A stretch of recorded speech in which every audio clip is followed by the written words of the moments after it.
அனைவருக்கும் வணக்கம். நிகழ்ச்சி துவங்க இருக்கிறது.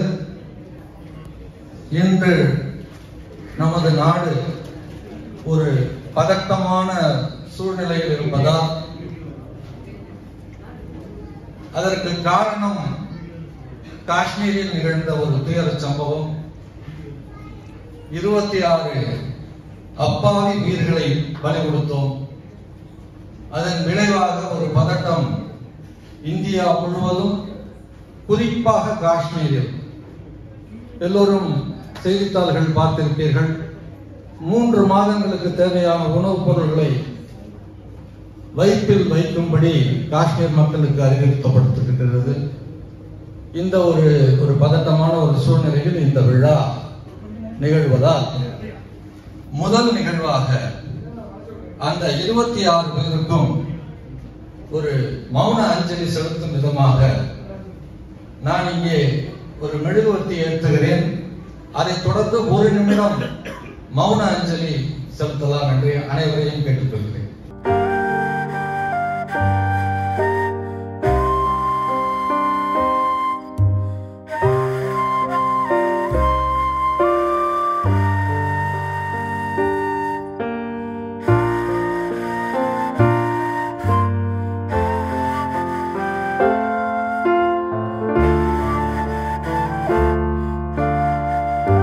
நன்றி.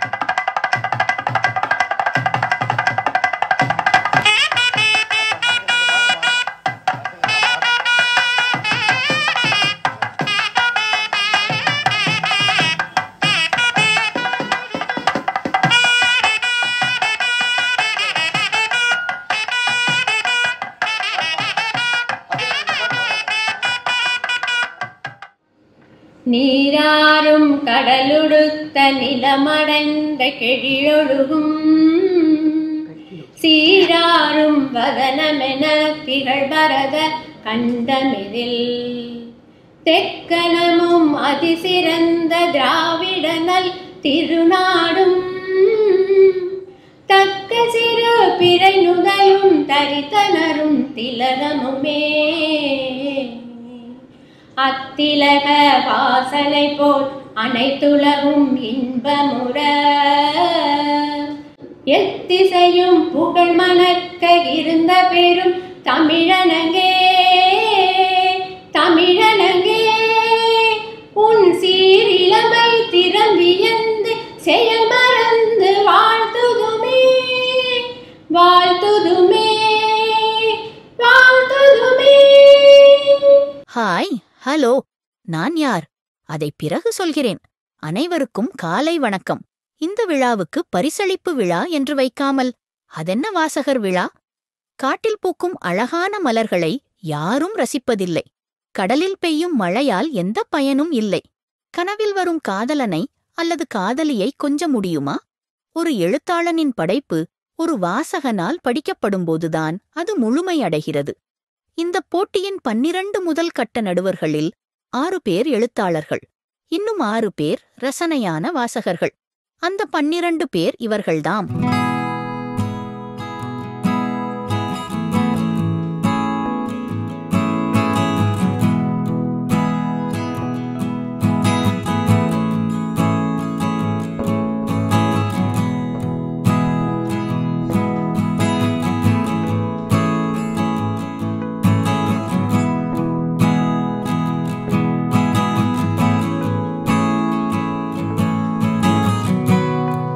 இங்கே 4 புத்தகங்களை வெளியிடுவதும் பெற்றுக்கொள்வதுமான 8 பிரமுகர்களில் 6 பேர் வாசகர்கள், 2 பேர் எழுத்தாளர்கள். அந்த 8 பேரும் இவர்கள்தாம்.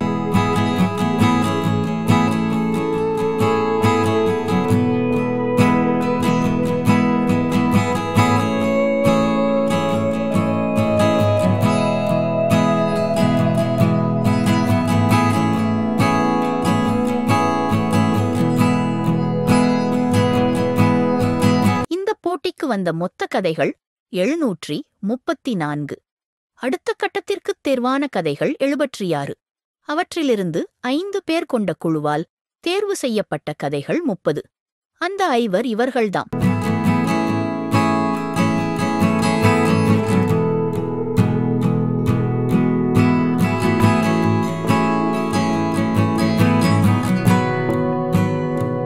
பரிசுக்குரிய 15 கதைகள், படிக்க வேண்டிய 15 கதைகள் என்று தரம் பிரித்து 5 நேரில் வாதித்து முடிவெடுத்தார்கள். அதன் அடிப்படையில் முதல் பரிசு பெறுபவர், 2ஆம் பரிசு பெறுபவர், 3ஆம் பரிசு பெறுபவர், ஆறுதல் பரிசு பெறும் 12 பேர் இவர்கள்.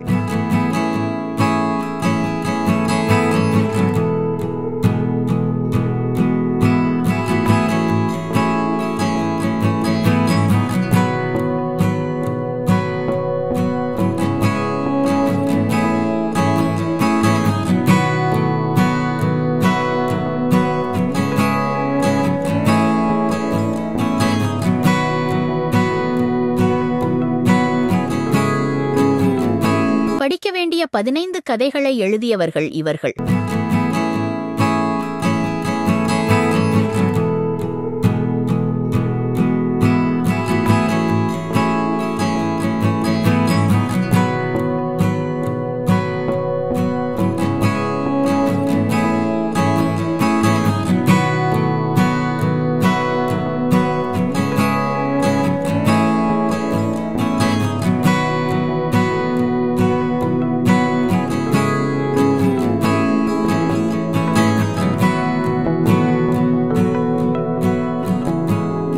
பட்டுக்கோட்டை பிரபாகர் எழுதிய 2 புதிய புத்தகங்களையும் சேர்த்து மொத்தம் 4 புத்தகங்கள் இங்கே மதிப்பிற்குரிய லேனா தமிழ்வாணன் தலைமையில் வெளியிடப்படுகின்றன. சரி, நிகழ்ச்சிக்குப் போகலாமா? நான் யார் என்று சொல்லவே இல்லையே. செயற்கை நுண்ணறிவு உருவாக்கிய எனக்கு உங்களுக்கு பிடித்த ஒரு பெயரை நீங்களே சூட்டிக்கொள்ளலாம். நன்றி. வணக்கம். நம்மளை பெற்று பேர் வச்சு வளர்த்து ஆளாக்குறவங்க நம்ம பெற்றோர்கள். அந்த பெற்றோர்களுக்கு பேர் வாங்கி கொடுக்குற அளவுக்கு நாம வாழ வேண்டியது நம்மளுடைய கடமை, நன்றி கடன் நினைக்கிறேன். சந்திரா ராதாகிருஷ்ணன் இவங்க நம்ம பட்டுக்கோட்டை பிரபாகரனுடைய பெற்றோர்கள். அவங்க நினைவா முதல் ஆண்டு அவர் இந்த வருஷம் ஒரு சிறுகதை போட்டி நடத்தியிருக்காரு. அதுல 734 கதைகள் வந்திருக்கு செலக்ஷனுக்கு.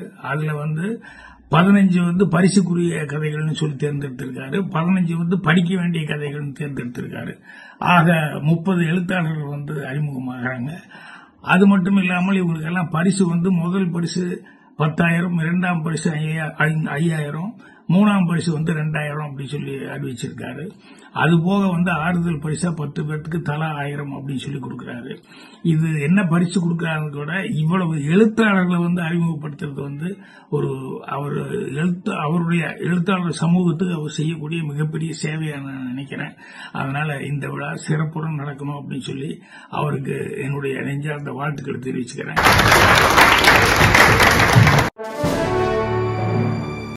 அதாவது ஒரு கல்யாணத்துக்கு போனோம்னா நீங்கள் பொண்ணு வீடான்னு கேட்பாங்க, இல்லை நீங்கள் மாப்பிள்ளை வீடான்னு கேட்பாங்க. பொண்ணு வீடான்னா அவர் கொஞ்சம் எப்போங்க சாப்பாடு, எப்போங்க டிஃபனுப்பாங்க. மாப்பிள்ளை வீடுனா ஆமாங்க அப்படின்னு சொல்லிட்டு ஒதுங்கிடுவார். நான் இங்கே யாருன்னா பொண்ணு வீட்டுக்கும் சொந்தக்காரன், மாப்பிள்ளை வீட்டுக்கும் சொந்தக்காரன். பொண்ணுக்கு அக்கா பையன், பையனுக்கு மாமா பையன். ஏன் அப்படின்னா எழுத்தாளர்களுக்கு நான் ஒரு செல்ல பிள்ளை, பட்டுக்கோட்டை பிரபாகருக்கு நான் ஒரு வளர்ப்பு பிள்ளை. அதனால் அந்த 2 வீட்டுக்கு நான் சொந்தக்காரன். அதனால் என்னை இங்கே உங்களை வரவேற்கிறது கூப்பிட்றதுக்கு முழு தகுதியும் அங்கீகாரமும் எனக்கு இருக்குது. பட்டுக்கோட்டை பிரபாகர் அண்ணன் வீட்டில் என்னை உறவு வச்சு தான் கூப்பிடுவாங்க. யாருமே என்னை சார்னு கூப்பிட்டதில்லை. அப்படியாப்பட்ட அந்த குடும்பத்தில் என்னை வரவேற்கிறது கூப்பிட்றப்ப எனக்கு இது பெரிய பாக்கியம். பட்டுக்கோட்டை பிரபாகர் நான் அண்ணன் சொல்லலாம், நண்பனாக சொல்லலாம், வழிகாட்டியாக சொல்லலாம், இப்படி நிறைய விஷயங்கள் சொல்லலாம். எங்களுக்குள்ளே ஒரு பூர்வ ஜென்ம உறவு இருந்துக்கிட்டே இருக்கும். ராதாகிருஷ்ணன் அண்ணன் ஐயா எனக்கு நம்ப மாட்டீங்க, நான் சின்ன பையனாக இருக்கிறப்ப கூட அவர் சென்னைக்கு வந்தாருன்னா ஃபஸ்ட்டு ப்ரோக்ராம் அசோகன் தம்பியை பார்க்கணும் அப்படின்னு எழுதி வச்சுருப்பார். நேராக ஆஃபீஸுக்கு வருவார். தம்பி எப்படி இருக்கிறீங்க, நான் இங்கே எசன்ஸ் கம்பெனிக்கு வந்தேன், பார்த்துட்டு போகலாமா, ஒரு டீ சாப்பிட்லாமா அப்படின்ட்டு ஒரு ஒரு நண்பனாகவும் ஒரு மகனாகவும் என்னை வளர்த்து ஒரு இதுவாக இருந்தார். ஒரு வாட்டி எனக்கும் எங்கள் அண்ணன் பட்டுக்கோட்டை பிரபாகருக்கும் சண்டையெல்லாம் கிடையாது. ஒரு வாரம் பேசாமல் இருந்தோம். உடனே புறப்பட்டு வந்துட்டார். தம்பி, நீங்கள் இந்த கதை எழுதுறது புக்கு போகிறத பற்றியெல்லாம் நான் பேச வரல. நீங்கள் 2 பேரும் எந்த காலத்துலேயுமே ஒன்றா இருக்கணும், சண்டை போடக்கூடாது, அதுதான் எனக்கு ஆசை. அது நீ சத்தியம் பண்ணி கொடுனாரு. நான் சத்தியம் பண்ணுறதுக்குள்ள காலில் விழுந்துட்டேன். ஏன் அப்படின்னா, இப்படியாப்பட்ட ஒரு மனிதர் அந்த ராதாகிருஷ்ணன்கிறவரை நீங்கள் பார்த்துருந்தீங்க அப்படின்னா கொடுத்து வச்சவங்க, பார்க்கலனாலும் அவர் உருவத்தில் தான் இன்றைக்கி இப்போ பட்டுக்கோட்டை பிரபாகர் அவங்க குழந்தைங்க மகள்கள்லாம் இருக்காங்க. ஏன் அப்படின்னா, அவர் ஒரு பெரிய உழைப்பாளி, உன்னதமான மனிதர், நேர்மையான மனிதர், பஞ்சுவாலிட்டியில் கடியாரத்துக்கு ஈக்குவலாக டப்பு கொடுக்குற ஒரு நல்ல மனிதர். அவர் தானாக உழைச்சி பிள்ளைங்கள்லாம் வளர்த்து எந்த பிள்ளையுமே சோட போகாமல் வளர்க்குறதுங்கிறது பெரிய விஷயம். ஏதாவது ஒன்று கூட சோட போயிடும். ஆனால் இங்கே எப்படின்னா முத்துக்கள். அப்படியாப்பட்ட அந்த குடும்பத்தில் நானும் ஒரு வளர்ப்பு மகனாக இருக்குங்கப்போ ரொம்ப சந்தோஷமான விஷயம். பிரபாகர் சார் 1989 நான் உங்கள் விழா பண்ணுறதுக்கு காரணம் அவர் தான். அவர் ஒரு இன்னோவேட்டிவான பர்சன். எதையுமே ஒரு நேர்த்தி, நேர்மை, அதில் ஒரு இன்வால்மெண்ட்டு, புதுமை அப்படிங்கிறதெல்லாம் அவருக்கு ரத்தத்திலே ஊர்ன விஷயம். முதல்ல எதற்காக இப்படி ஒரு போட்டி, எதற்காக? அது என்னுடைய அப்பா அம்மா அவர்களுடைய நினைவாக. என்னோட அப்பா தினமும் செய்தித்தாள் படிக்க தவற மாட்டார். எங்கள் வீட்டில் அந்த காலத்தில் வந்துகிட்டு இருந்த அத்தனை வார இதழ்களும் வாங்கப்படும். குமுதம், விகடன், கல்கி, ராணி, தினமணி கதிர், அது என்னென்ன இருக்கோ அத்தனை புத்தகங்களும் வாங்குவார். ஆனால் அதையெல்லாம் படிக்கிறது அம்மா. இவர் நியூஸ் பேப்பர் மட்டும் படிப்பார். நியூஸ் பேப்பர் விடாமல் படிப்பார். ஸோ 2 பேருமே வாசகர்கள். அதோடைய ரத்தம், அந்த ஜீன், அந்த டிஎன்ஏ தான் எனக்கு எழுதணுன்ற ஒரு ஆர்வத்தை ஏற்படுத்தியிருக்கணும். அதை தவிரவும் இன்னொரு சின்ன ஒரு சந்தோஷப்பட்டுக்கிற ஒரு விஷயம் என்னென்னா, நான் பிறந்த சமயத்தில் எனக்கு ஒரு மாமாவும் பிறந்தார் காரைக்குடியில். அந்த காலத்தில் அதெல்லாம் சகஜம்.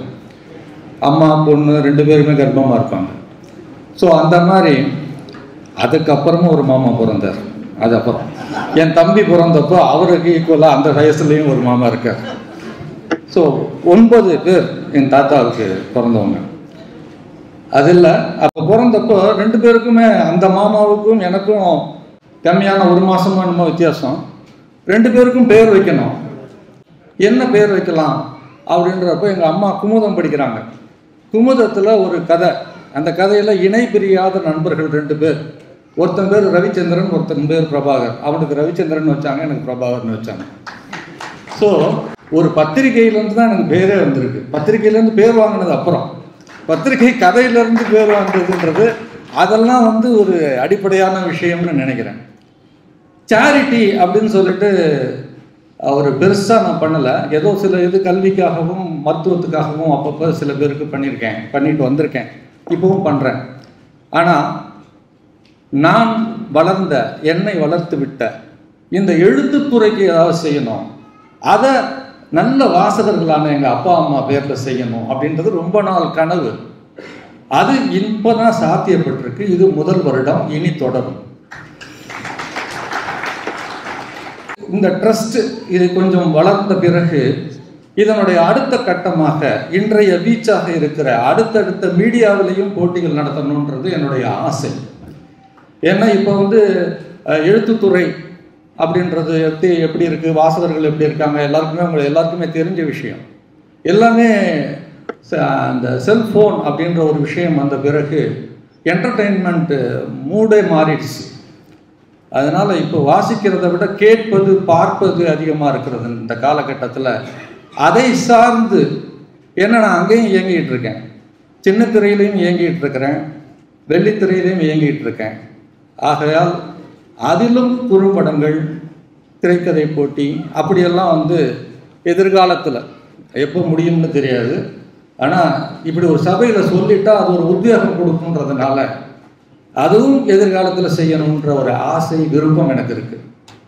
அடுத்து இந்த விழாவுக்கு ஏன் இவர்கள், லேனா தமிழ்வாணன் அப்படின்றவர் என்னுடைய குடும்பத்தில் நடக்கிற ஒவ்வொரு என்னுடைய 2 மகள்கள் திருமணத்திலையும் அவர் வந்து ஆசீர்வாதம் பண்ணியிருக்கார் குழந்தைங்களுக்கு.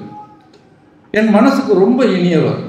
அன்னைக்கு வேற ஒரு விழாவில் பேசுகிறப்ப கூட அவர் 2 சீடர்கள் தான் என்னோட சீடர்கள்னு மனுஷபுத்திரனையும் இன்னொருத்தர் யார் சார், அந்துமணி 2 பேரையும் குறிப்பிட்டார். அதே மேடையில் நான் சொன்னேன், சார் உங்களுக்கு வெளி காட்டிக்கொள்ளாத சீடர்கள் நிறைய பேர் இருக்காங்க சார், அதில் நானும் ஒருத்தன் அப்படின்னு சொன்னேன். ஏன்னா அவருடைய படைப்புகள் எல்லாம் படிச்சுட்டு இன்ஃப்ளூயன்ஸ் ஆகாமல் இருக்கிறதுக்கு வாய்ப்பே இல்லை. சொல்லப்போனால் கதைகளை விடவும் கட்டுரைகள் மூலமாகத்தான் நிறைய பேரோட மனசில் நிறைய விஷயங்கள் போய் பதியுதுன்றது மறுக்க முடியாத உண்மை. ஒன்றும் இல்லை, கல்கண்டில் ஒரு சின்ன துணுக்கு, அந்த துணுக்கு இன்ஃப்ளூயன்ஸ் பண்ணோம். ஒரு சின்ன ரெசிபி அது வந்து ரொம்ப இன்ஃப்ளூயன்ஸ் பண்ணோம், அது பேசப்படும். கல்கண்டில் படித்தேன் அப்படின்னு ஒரு உதாரணத்தோட சொல்லப்பட்டிருக்கு. எங்கள் அம்மாலாம் பல தடவை சொல்லியிருக்காங்க, கல்கண்டில் சொல்லியிருக்காங்க அப்படின்னு. நான் கல்கண்டில் சொன்னது வேதத்தில் சொன்னது போல அது காலகட்டத்தில் அப்படி இருந்தது. அவர் எழுதின அந்த ஒரு பக்க கட்டுரைகள் அது வந்து உலகம் பூரா இன்னைக்கும் ஒரு தாக்கத்தை ஏற்படுத்திக்கிட்டு இருக்கு. எனக்குள்ளே ஏற்படுத்தின தாக்கத்தை நிறைய சொல்லலாம். சிம்பிளான விஷயங்கள்லாம் இருக்கும். ஒன்றும் இல்லை, இப்போ என்னோட ஆஃபீஸ் ரூமை சுத்தம் பண்ணணும் அப்படின்னு அப்படி நின்று பார்த்தேன்னா மலைப்பாக இருக்கும். எப்போ இவ்வளோ புக்ஸு, இவ்வளோ இது எப்போ சரி அப்புறம் பண்ணலாம்னு தோணும்.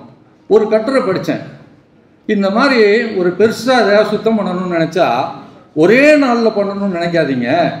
ஒரு ட்ராயர் இன்றைக்கு, இன்னொரு ட்ராயர் இன்னொரு நாளைக்கு, ஒரு ஷெல்ஃபு இன்னொரு நாளைக்குன்னு பிரிச்சுக்கிட்டிங்கன்னா வேலையும் முடியும், உங்களுக்கு அலுப்பு தெரியாது. ஒரு சின்ன விஷயம்தான், அதை நான் கடைபிடிச்சிக்கிட்டு இருக்கேன் சார். இந்த மாதிரி நிறைய சொல்லலாம். ஒரு சின்ன எளிய உதாரணம் தான் அது. அந்த மாதிரி அவருடைய எழுத்து மட்டுமில்லை, அவருடைய பண்பு, அணுகுமுறை, இதையெல்லாம் பார்த்தும் கூட நிறைய விஷயங்கள் நான் என்ன மாற்றிட்டு இருக்கேன். நேரம் தவறாமை, நேர கட்டுப்பாடு, இதெல்லாம் வந்து ஆல்ரெடி எனக்கு உண்டு. அதை இன்னும் பட்டை தீட்டியது அவருடைய எழுத்துக்கள். அதனால் அவர் இங்கே தலைமை தாங்குகிறார். அடுத்தது வந்து எனது இனிய நண்பர்கள் சுபா. அவங்க இப்போ நண்பர்கள்லாம் சொல்கிறதுன்றது அர்த்தம் இல்லை. நாங்கள் ஒன்றாக கலந்துட்டோம், ஒரே வீட்டில் தான் வாழ்ந்துட்டுருக்குறோம். குடும்பத்தின் உறுப்பினர்கள்னு தான் சொல்லணும். எக்ஸ்டெண்டட் ஃபேமிலி, என்னோடய ஃபேமிலிக்கு அடுத்த எக்ஸ்டெண்டட் ஃபேமிலி, அப்படி தான் நாங்கள் பழகிட்டு இருக்கிறோம். இப்போ நட்பில் ஆரம்பித்து இன்றைக்கு அவ்வளோ திக்கான ஒரு பாண்டேஜில் போயிட்டுருக்கு. வெளியில் தெரியாத தங்களை விளம்பரப்படுத்தி கொள்ளாத பொக்கிஷன்கள் 2 பேருமே எல்லா துறையிலையும் சாதிச்சிட்டு இருக்கிறாங்க, தொடர்ந்து சாதிச்சிட்டு இருக்கிறாங்க. எழுத்துத்துறை மட்டுமில்லை, சின்ன திரை, வெள்ளித்திரை, வெப்சீரிஸ், இப்போ லேட்டஸ்ட்டு ஆடியோ புக்ஸு, பதிப்பகம், இத்தனையிலையும் சாதிச்சுட்டு இருக்கிறாங்க. ஆனால் சைலண்ட்டாக சாதிச்சுட்டு இருப்பாங்க. அந்த அமைதி எப்பயுமே வந்து அந்த அமைதிக்கு தான் ரொம்ப வேல்யூ ஜாஸ்தி. இப்போ பாகிஸ்தான் வந்து அமைதியாக இருக்கா இல்லை ஆர்ப்பாட்டம் பண்ணுதா, அந்த அமைதி இருக்கு இல்லையா, அது எப்பயுமே ரொம்ப பவர்ஃபுல்லான ஒரு விஷயம். எனது இனிய நண்பர்களான சுரேஷ் அண்ட் பாலா இங்கே வர வேண்டும் என்று எதிர்பார்த்தேன், வந்திருக்கிறார்கள், அந்த மகிழ்ச்சி. அடுத்தது வந்து வேதா கோபாலன். அவங்க நாங்கள் எழுத்தாளராகிறதுக்கு முன்னாடியிலேருந்து தோழி. நான் வந்து அப்போ தான் பட்டிங் ரைட்டர். அவங்க கணவர் காமா கோபாலன் ஆல்ரெடி ஒரு 150 கதைகள் எழுதினவர். அவர் எனக்கு பாராட்டி ஒரு கடிதம் எழுதி, அதற்கு நான் பதில் கடிதம் எழுதி, அப்படி துவங்கிய நட்பு அது அவருடைய திருமதியுடனும் துவங்கி இன்று வரை ஒரு குடும்ப தோழியாக. அன்றைக்கி ஏதோ கணக்கு சொன்னாங்க, எங்கள் குடும்பத்தில் நடந்த விசேஷங்கள் நல்லது கெட்டது எல்லாத்துலேயுமே நான் கணக்கு வழக்கே இல்லாமல் நினச்சிட்டு இருக்கேன். அவங்க கணக்கோடு ஒரு 14 விசேஷங்களுக்கு வந்ததாக சொல்லியிருக்காங்க. 14 விசேஷங்கள் காண்றப்ப அப்படியே மிகைப்படுத்தி பார்க்குறேன். பட்டுக்கோட்டையில் நடந்த என் குடும்பத்தில் உள்ள அத்தனை திருமணங்களுக்கு வந்திருக்கிறாங்க. என்னோடய குடும்பத்தில் என் திருமணத்துக்கு வரவேற்பில் நின்னாங்க. அந்த மாதிரி ரொம்ப நெருக்கமான ஒரு குடும்ப தோழி, எழுத்தாளர், ஜோதிடர். இப்போ சமீபத்தில் ஒரு புத்தகம் வெளியிட்டிருக்கிறாங்க, சர்ச்சையான பரபரப்பான ஒரு புத்தகம். அந்த புத்தகத்தின் நாயகி தோழி வேதா கோபாலன் அவர்களை இங்கே மேடையில் பார்ப்பதில் பெருமிதம் அடைகிறேன். வரவேற்புரை அவருடைய பாணியில் வழக்கம் போல வழங்கின GA அசோகன், அவர் எப்போவுமே நான் எங்களுக்குள்ள அலுவல் ரீதியான தொடர்பு இருக்குது இல்லை, ஆனால் அந்த நட்பும் அன்பும் என்றைக்கும் மாறாமல் தொடர்ந்துகிட்டு இருக்கும். அதுதான் எங்களுக்குள்ளே உள்ள ஒரு பாண்டேஜ். ஒரு நாவல் டைம் அப்படின்னு ஒரு பத்திரிகை எனக்காகவே துவங்கணும்னு அவர் அணுகிய போது ஒரு 7 பத்திரிகைகள் என்னை அணுகுனுச்சு. ஆனால் அவரோட அணுகுமுறை தான் எனக்கு ரொம்ப பிடிச்சது. அவருடைய நேர்மை, வார்த்தை, அதற்கு முன்பே ராஜேஷ்குமாரை வைத்து அவர் கிரைம் நாவல் என்று ஒன்று சாதித்து காட்டிய அந்த கிரெடிபிலிட்டி எல்லாம் சேர்த்து நாம் இணைந்து செய்வோம் என்று துவங்கினோம். அது மிகப்பெரிய ஒரு வெற்றியாக அமைந்தது. மியூசிக் அகாடமியில் உங்கள் விழான்னு ஒன்று நடத்தினார். இன்றைக்கெல்லாம் அப்படி ஒரு விழா சொன்னால் கூட யாரும் நம்ப மாட்டாங்க. அது வெளியிலலாம் டிவி வச்சு அவ்வளவு பேர் வந்து உள்ளே நுழைய முடியல. ஒரு ஸ்டாருக்கு ஏற்படுற மாதிரி நான் காரை வந்து இறங்குறேன், அப்படியே முச்சுக்கிறாங்க. என்னை பவுன்சர்ஸ் வச்சு தான் உள்ளே கூப்பிட்டு போனாங்க. அந்த மாதிரியான விழாலாம் நடத்தின ஒரு இனிய குடும்ப நண்பர். அவரும் எங்கள் வீட்டு அத்தனை குடும்ப நண்பர்கள் தான் எல்லாருமே, எல்லாம் வெறுமனே அலுவலக ரீதியான நண்பர்கள் இல்லை. அவர் இங்கே குடும்பத்தின் சார்பாகத்தான் எப்பயுமே வரவேற்புரை கொடுப்பாங்க. குடும்பத்தில் ஒருத்தர் தான் சார் நீங்கள் வரவேற்புரை கொடுக்கணும்னு சொல்லிட்டு அவரை வரவேற்புரைக்கு பேச சொன்னேன். அவர் இங்கே இருப்பது எனக்கு மிகப்பெரிய ஒரு மகிழ்ச்சி. ரவி பிரகாஷுக்கு பக்கத்தில் வந்து எம்பி உதயசூரியன் இங்கே இருக்கணும், அவர் வர முடியல. ஓவியர் ஷியாம் இங்கே இருக்கணும், அவரும் வர முடியல. ரவி பிரகாஷை வந்து நான் ரொம்ப வணங்குகிற, மானசீகமாக தினமுமே ஒரு முறை நினைத்து பார்க்கிற 2 ஜாம்பவான்களின் ரெப்ரசன்டேட்டிவாக பார்க்குறேன். ஆசிரியர் சாவி, ஆசிரியர் எஸ் பாலசுப்ரமணியம்.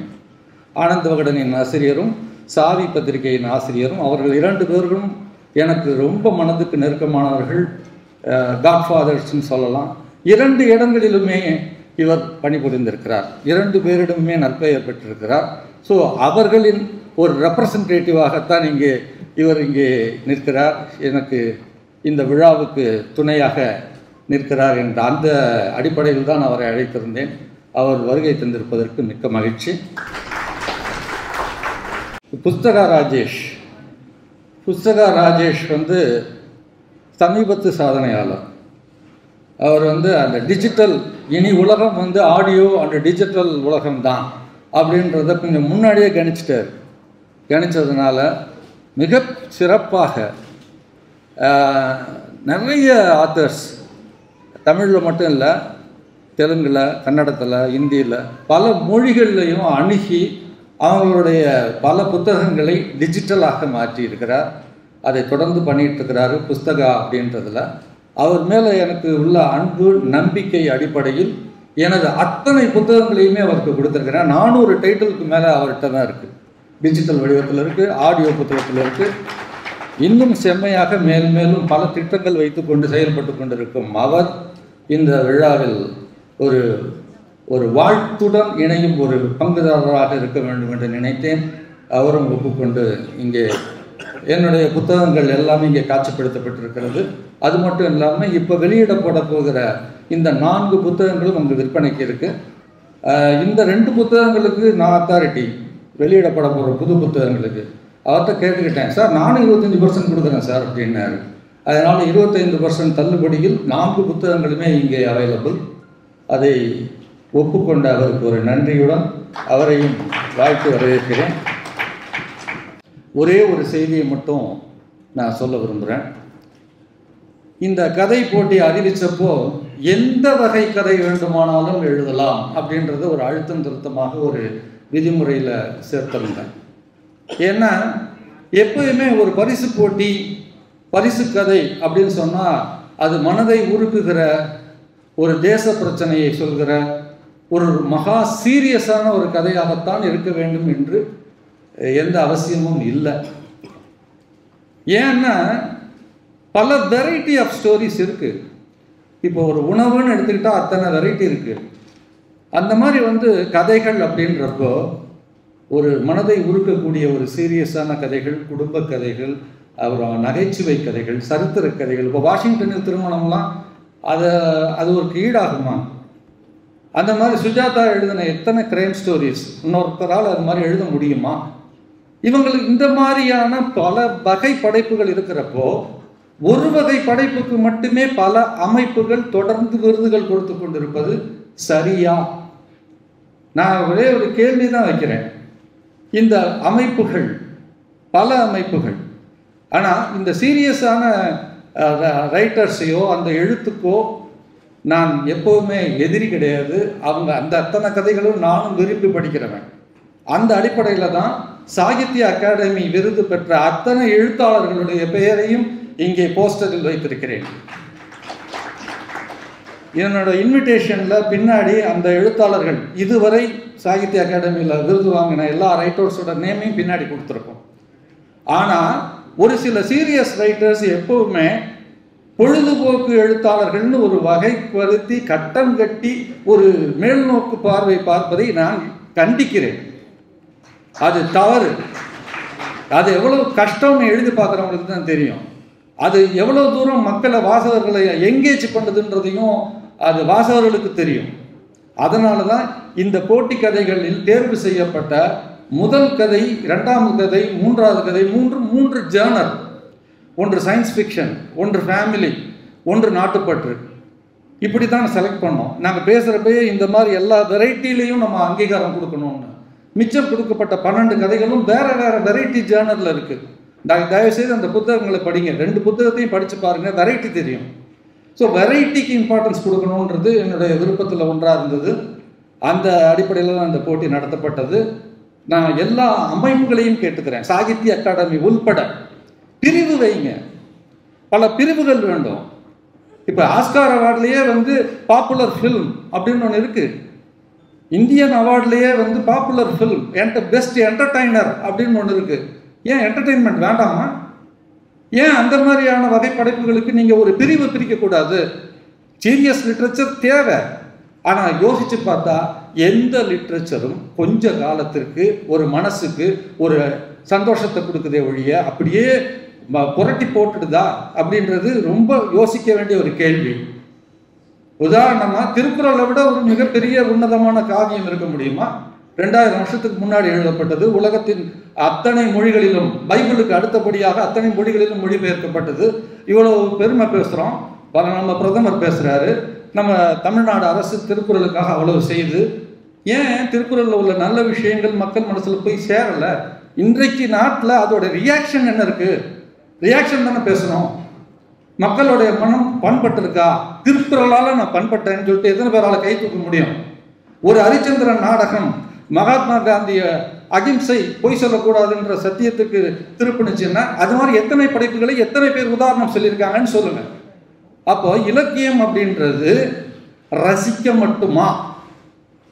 மனித மனங்களில் மாற்றத்தை ஏற்படுத்துகிறாது. மிகப்பெரிய விவாதமாகவே செய்யப்பட வேண்டிய ஒரு விஷயம். அப்படி இருக்கிறப்போ எல்லா படைப்புகளுக்கும் அங்கீகாரம் வேண்டும் அப்படின்றத இந்த விழாவின் ஒரு செய்தியாக அத்தனை அமைப்புகளுக்கும் கேட்டுக்கொண்டு அடுத்த நிகழ்வுக்கு நகர்கிறேன்.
எழுதிய எங்களை எல்லாம் அதிகம் காக்க வைக்காமல் துரிதமாக முடிவுகள் சொல்லியதற்காகவே அதற்காகவும்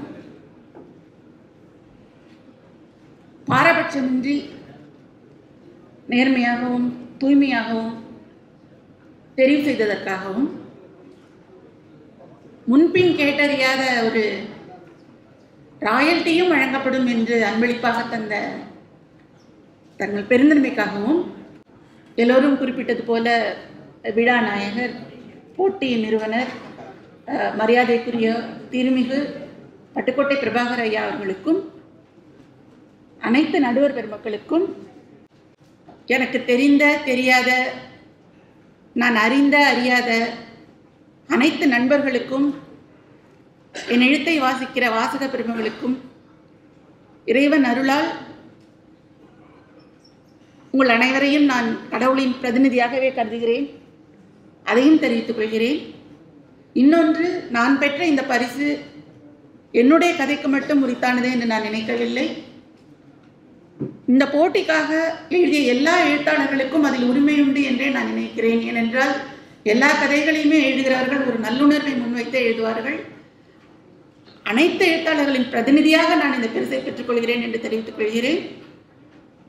உங்கள் அனைவருக்கும் என்னுடைய பணிவன்பான வணக்கங்களை தெரிவித்துக் கொண்டு நன்றியோடு விடைபெறுகிறேன். நன்றி, வணக்கம், வணக்கம், வணக்கம்.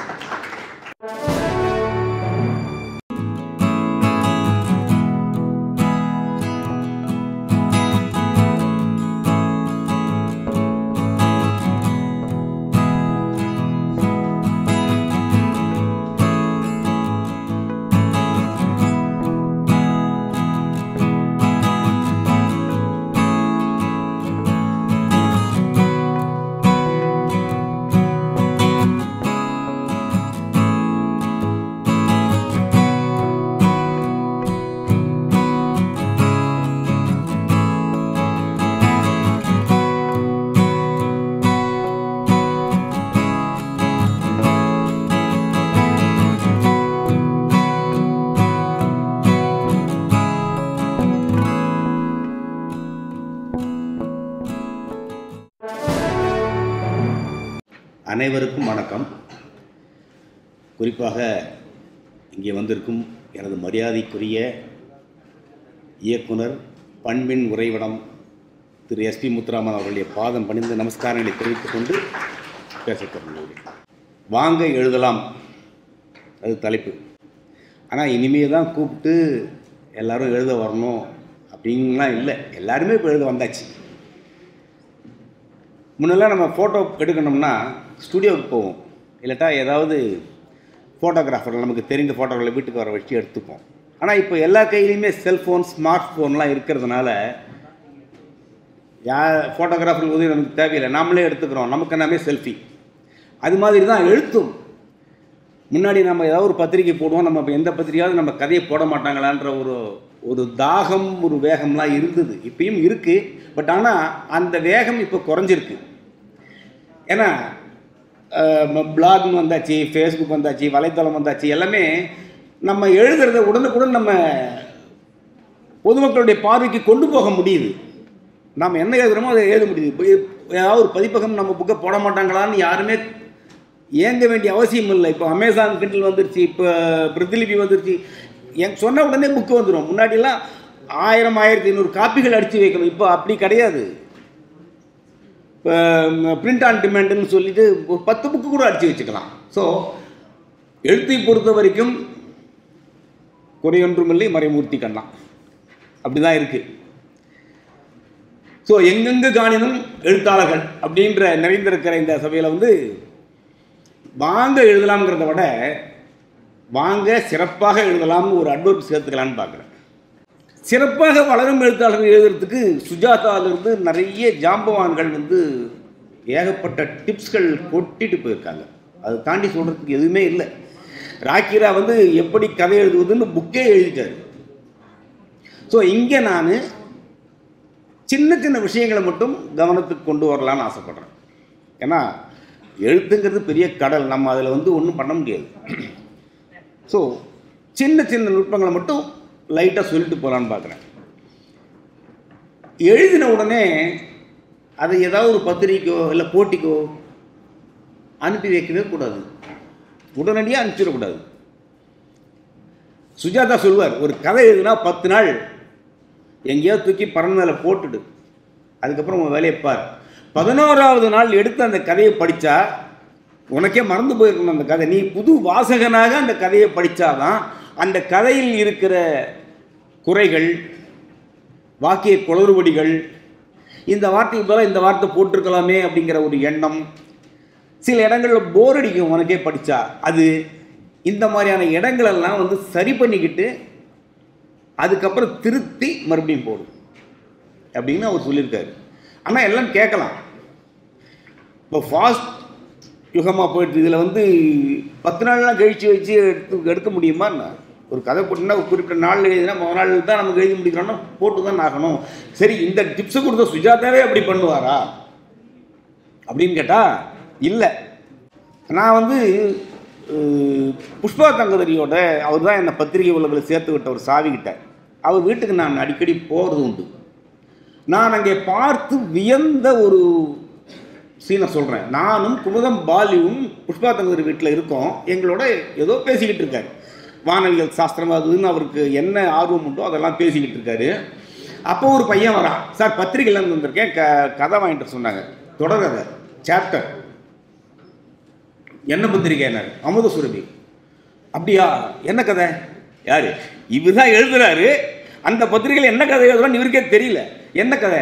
2, 3 மஞ்சு. அப்படியா, பத்திரிகை கொண்டு வந்திருக்கேன். உடனே அந்த அந்த சாப்டரை எடுத்து கடைசி பேராவை படி அப்படிங்கிறாரு. அந்த அட்டெண்டர் கடைசி பேராவை படிக்கிறான். சரி, ஒரு 5 நிமிஷம் உட்காருன்னு சொல்லிட்டு கொஞ்சம் இருங்கன்னு சொல்லிட்டு வந்து உள்ளே போகிறாரு. உள்ளே போய் அவங்க டைப்பிஸ்டுகள் 4-5 பேர் இருப்பாங்க, அதில் ஒருத்தரை கூப்பிட்டு நான் டிக்டேட் பண்ணுறாரு, கதையை நேரேட் பண்ணிக்கிட்டு இருக்காரு. உள்ள கதை, அதாவது கண்ணதாசன் சொல்லுவாங்க, அவர் மெட்டும் சந்தமும் கொடுத்தா கட கட கடன்னு பாட்டு வந்துக்கிட்டே இருக்கும், வரிகள் அசிஸ்டன்ட் ஒருத்தர் எழுதிக்கிட்டு இருப்பார்னு சொல்லுவாங்கள்ல, அந்த மாதிரி ஒரு கதையை எந்த பத்திரிக்கை என்ன கதைன்னு தெரியல. அப்போ தான் கூடுவார், எந்த இடத்துல முடிச்சோன்னு அந்த கடைசி பேராவை படிச்சுட்டு உள்ளே போய் கதையை டிக்டேட் பண்ணுறாரு. அவங்க வந்து ரெக்கார்ட் பண்ணிக்கிறாங்களா இல்லை ஷார்ட் ஹேண்ட் எழுதிருக்கிறாங்களா எங்களுக்கு தெரியல, குரல் மட்டும்தான் கேட்குது. கட கட கடன்னு ஒரு 10 நிமிஷம் கதையை சொல்கிறாரு, அந்த சாப்டர் சொல்கிறாரு. அப்புறம் வெளில வந்து பையன்கிட்ட ஒரு கதை ரெடி ஆகிடுச்சு, அடிச்சுக்கிட்டு இருக்காங்க, இருந்து வாங்கிட்டு போ அப்படின்ட்டு எங்கள் கூட பேச்சில் கண்டினியூ பண்ணுறாரு. விட்ட இடத்துலேருந்து அவர் தொடர்றாரு. எங்களுக்கு நான் அப்படியே மலப்பை பார்த்துக்கிட்டு இருக்கேன். அதான் இல்லை, மறுபடியும் ஒரு 20 நிமிஷம் கழிச்சு இன்னொரு பையன் வரான். சார் கதை சாப்டர். என்ன பத்திரிக்கை? தினமணி கதிர். என்ன கதை? நீ நான் நிலா. அப்படியா, பத்திரிக்கை கொண்டு வந்திருக்கியா? இது எல்லாருக்குமே ஸ்டாண்டர்ட் இன்ஸ்ட்ரக்ஷன் கொடுத்துருப்பார் போல இருக்கு. அட்டெண்டர் வரவங்கலாம் அந்த கடைசி சாப்டர் எடுத்துன்னு வரணும்ட்டு. அந்த சாப்டர் படி, கடைசி சாப்டர் படி, கடைசியில் அந்த கடைசி பறவை படின்றாரு. கடைசி பறவை படி இரு விடு 1 நிமிஷம் நான் உள்ளே போகிறேன், வந்து பேசிகிட்டு இருக்கேன்ட்டு உள்ளே போகிறாரு. இப்படியா ஒரு மனுஷன் வந்து எழுதுவார்? எனக்கு ஒன்றுமே புரியல. சார் என்ன சார், நீ நான் எல்லாம் தினமணி கதையில் வருது, எங்களுக்கெல்லாம் தெரியும், நீங்கள் என்ன இப்படி பண்ணுறீங்க அப்படின்னு. உடனே இல்லை நான் கதை எழுதுவேன், கதையினுடைய பிளாட் எனக்கு மூளையில் இருக்குது, ஆனால் எந்த பத்திரிக்கை எந்த கதை எழுதுறேன்றது எனக்கே மறந்து போகுது, அதனால தான் கேட்டுக்கிறது. எதோட நிறுத்தினோன்னு வேறு தெரியாது, ஏன்னா கதை ஃபுல்லாக அவருக்கு மனசுக்குள்ளே ஃபார்ம் ஆகிருக்கு. எதோட நிறுத்தினோம், எங்கேருந்து ஆரம்பிக்கணுன்றதுக்காக தான் கடைசி பிறகு கேட்டுக்கிறேன்ட்டு இப்படி அவர் விட்ட இடத்துலேருந்து கரெக்டாக பேசுகிறாரு. எங்களால் தான் விட்ட இடத்துலையும் பேச முடியல. எனக்கு ரொம்ப அதாவது 50 வருஷத்துக்கு முன்னாடி சுஜாதா வந்து ஒரு கதை எழுதினார், கம்ப்யூட்டரே ஒரு கதை சொல்லணும், அதை நேராக பார்த்தோம். ஒரு ரோபாட்டு வந்து கிட்ட பேசிகிட்டு இருக்கோம், நான் அந்த ஃபீல் தான் எனக்கு ஆச்சு. ஒரு கதை எழுத்தாளர்கிட்ட பேசிகிட்டு இருக்கோன்னு எனக்கு தோணவே இல்லை. அப்படின்னா எங்களை மட்டும் 10 நாள் கழிச்சு எடுத்து படிக்க சொல்கிறீங்களே அப்படின்னா, அவர் அந்த இடத்துக்கு வர்றதுக்கு எவ்வளவு பாடுபட்டிருப்பார், எவ்வளவு தூரம் எழுதியிருப்பார். எழுதி அந்த கைகள் வந்து எப்படி பழக்கப்பட்டிருக்கும். ஒரு எடுப்பில் ஒரு வார்த்தையை போட்ட உடனே அது நச்சுன்னு அந்த சென்டென்ஸ் தப்பு இல்லாமல் உட்காரணும்னா, அவர் எழுதுகிற கடலுக்குள் ஜூலியெல்லாம் மாஸ்டர் பீஸு. அதுக்கும் அவர் அப்படி தான் பண்ணியிருப்பார். கிட்டத்தட்ட ஒரே நேரத்தில் 12 பத்திரிகைகளில் தொடர் எழுதி பார்த்துருக்கேன். எனக்கு வந்து ஆச்சரியமான ஆச்சரியம், இப்படிலாம் ஒரு மனுஷனால் எழுத முடியுமான்னு. சுஜாதா எழுதுகிறார், சுஜாதா 7-8 பத்திரிகைகள் எழுதியிருக்காரு. ஸோ நம்மளாலையும் முடியும். அதுக்கு அதான் சொல்கிறேன், சித்திரமும் கைப்பழக்கம், செந்தமிழும் நாப்பழக்கம், அப்படின்னு ஒரு ஔவையார் பாடல் இருக்கு இல்லையா, அது மாதிரி நம்ம எழுத எழுத தான் நம்மளுடைய எழுத்து பழகும், நம்மளாலையும் எழுத முடியும். அப்போது ஒரு வாக்கியத்தை எழுதினால் அந்த வாக்கியத்தில் இருக்கிற வார்த்தைகள் கரெக்டாக இருக்கா, இது 10 நாள் கழிச்சு படித்து பார்த்தா தெரியும் சொன்னேன். ஆனால் எழுதி எழுதி பழகினா கரெக்டாக என்ன வார்த்தை எந்த இடத்துல போடணுன்ற நமக்கு அந்த ஒரு தெளிவு பிறக்கும். இப்போது நிறைய பத்திரிகைகளை பார்க்குறேன், இந்த ஆனால் ஒரு வார்த்தை இருக்குல்ல, அது எங்கே போடக்கூடாதோ அங்கே தான் போடுறாங்க. அது ரொம்ப ஒரு சென்டென்ஸ் வந்த உடனே அடுத்த சென்டென்ஸ் ஆனால் தொடங்கினா முதல் சென்டென்ஸுக்கு நேர்மாறான கருத்தை கொண்டிருக்கும். நான் என் நண்பனை பார்க்க அவன் வீட்டுக்கு போனேன், ஆனால் அவன் அங்கே இருந்தான்னு எழுத முடியாது, ஆனால் அவன் இங்கே இல்லைன்னு தான் எழுத முடியும். ஆனால் போட்டால் இல்லை. இதே ஆனாலும் அப்படின்னு ஒரு சேர்த்து ஒரு எழுத்து உண்டு, அது இங்கே போட முடியாது, அதுக்கு கூடுதல் அழுத்தம் தேவை. நான் 10 மணிக்கு வருவதாக சொல்லியிருந்தேன், ஆனாலும் அவன் அங்கே இல்லை. அப்போ எக்ஸ்ட்ரா அந்த ஒரு அழுத்தம் கொடுக்குறோம். அந்த அந்த இருக்க 8 விதமான இருக்குங்க. இதெல்லாம் அது வந்து கடல் மாதிரி, அதெல்லாம் சொல்றதுக்கே முடியாது, எங்கே எதை போடணும் அப்படின்றலாம் இருக்கு. ஸோ அந்த வார்த்தை தெளிவு எழுத எழுத நமக்கு வரும். அதே மாதிரி வாக்கிய தெளிவும், வாக்கிய தெளிவு இருக்குல்ல, குழப்பி அடிக்கவே கூடாது. வார்த்தை சிக்கனம் வந்து சுஜாதாவுக்கு படிப்படியாக அப்படியே கொண்டு வந்துட்டாரு. அவருக்கு நாடி நரம்பெல்லாம் வந்துருச்சு. நமக்கு வரணும்னா நாம் அதுக்கு முன்னெடுத்து வைக்கணும். முதல்ல நம்ம தெளிவாக எழுத கற்றுக்கணும். நாம் தெளிவாக எழுத கற்றுக்கிட்டா தான் அதை கட் பண்ணிவிட்டு அவனுக்கு புரியுற மாதிரி நம்மளால் எழுத முடியும். நாமளே முதல்ல சுஜாதா மாதிரி நம்மளை நினச்சிட்டு கட் பண்ணி எழுதினாக்க நமக்கே புரியாது. இப்போ சின்ன சின்ன உதாரணங்கள் சொல்லி நான் முடிக்கிறேன். ஒரு சென்டென்ஸ் இருக்கு பாருங்க. சில நாள்களுக்கு முன்பு ஒரு விபத்தில் இறந்து போனதாக கருதப்படும் மனோகரனின் மகன் இன்று என் காலை வீட்டு வாசல் நின்ற போது எனக்கு தூக்கி வாரி போட்டதுன்னு ஒரு சென்டென்ஸ். சில நாள்களுக்கு முன்பு ஒரு விபத்தில் இறந்து போனதாக சொல்லப்பட்ட மனோகரனின் மகன் அப்படின்னா, இறந்து போனது மனோகரனா மகனா? மகன் இறந்து போயிட்டான் ஒரு வாரத்துக்கு முன்னாடின்னு கருதப்பட்டவன் எழுத்த மாதிரி வந்து நிற்கிறான்னு சொன்னோடனே பகீர் நமக்கு பேய் பீசாசன்னு நினச்சி பயந்தானா? அது புரியல. அது கதை போக்கில் பின்னாடி வந்த பிறகு புரிஞ்சுப்பாங்க கான்டாக்ட்ஸ்லன்னு சொல்லி சமாளிக்கக்கூடாது. எந்தெந்த வரி எழுதினாலும் அந்தந்த இடத்துலையே அவனுக்கு வாசகனுக்கு புரியணும், வாசகனை திண்டாடப்படக்கூடாது. ஸோ அது எப்படி எழுதியிருக்கலாம் அப்படின்னா, சில நாள்களுக்கு முன்பு ஒரு விபத்தில் இறந்து போனதாக கருதப்பட்டவர் மனோகரன், அந்த சென்டென்ஸ் அங்கே கட் பண்ணிடணும். அவருடைய மகன் இன்று காலையின் வீட்டு வாசல் நின்றான குழப்பம் இருக்காது. ஸோ இந்த வார்த்தை தெளிவு, வாக்கிய தெளிவு இருக்கு இல்லையா, அது ரொம்ப வளரும் எழுத்தாளர்களுக்கும் வளர்ந்து கொண்டிருக்கிற எழுத்தாளர்களுக்கும் இன்னும் சாதிக்க நினைக்கிற எழுத்தாளர்களுக்கும் ரொம்ப முக்கியம் நான் நினைக்கிறேன். எழுத்தில் தெளிவு.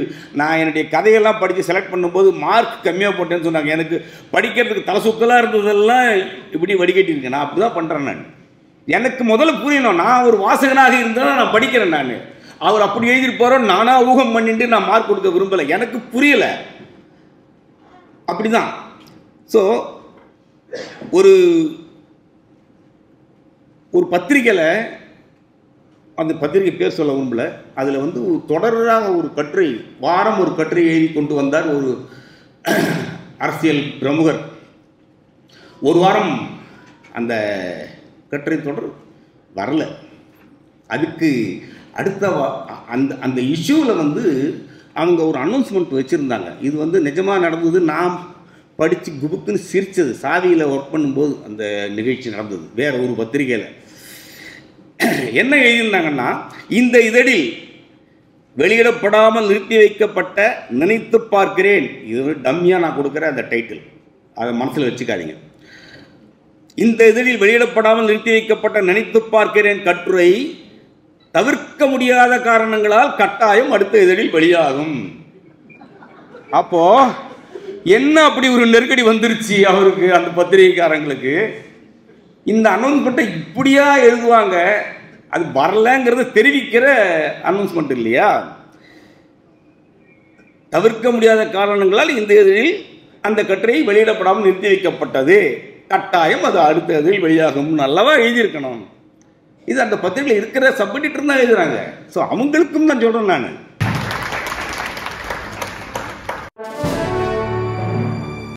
மேடையில் அமர்ந்திருக்கும் அறிவு சார்ந்த பெருமக்களுக்கும் எதிரில் அமர்ந்திருக்கும் அதே அறிவு சார்ந்த பெருமக்களுக்கும் என்னுடைய பணிவான வணக்கங்கள். அதாவது உங்கள் வீட்டிலலாம் கல்யாணங்கள்லாம் பண்ணியிருப்பீங்க.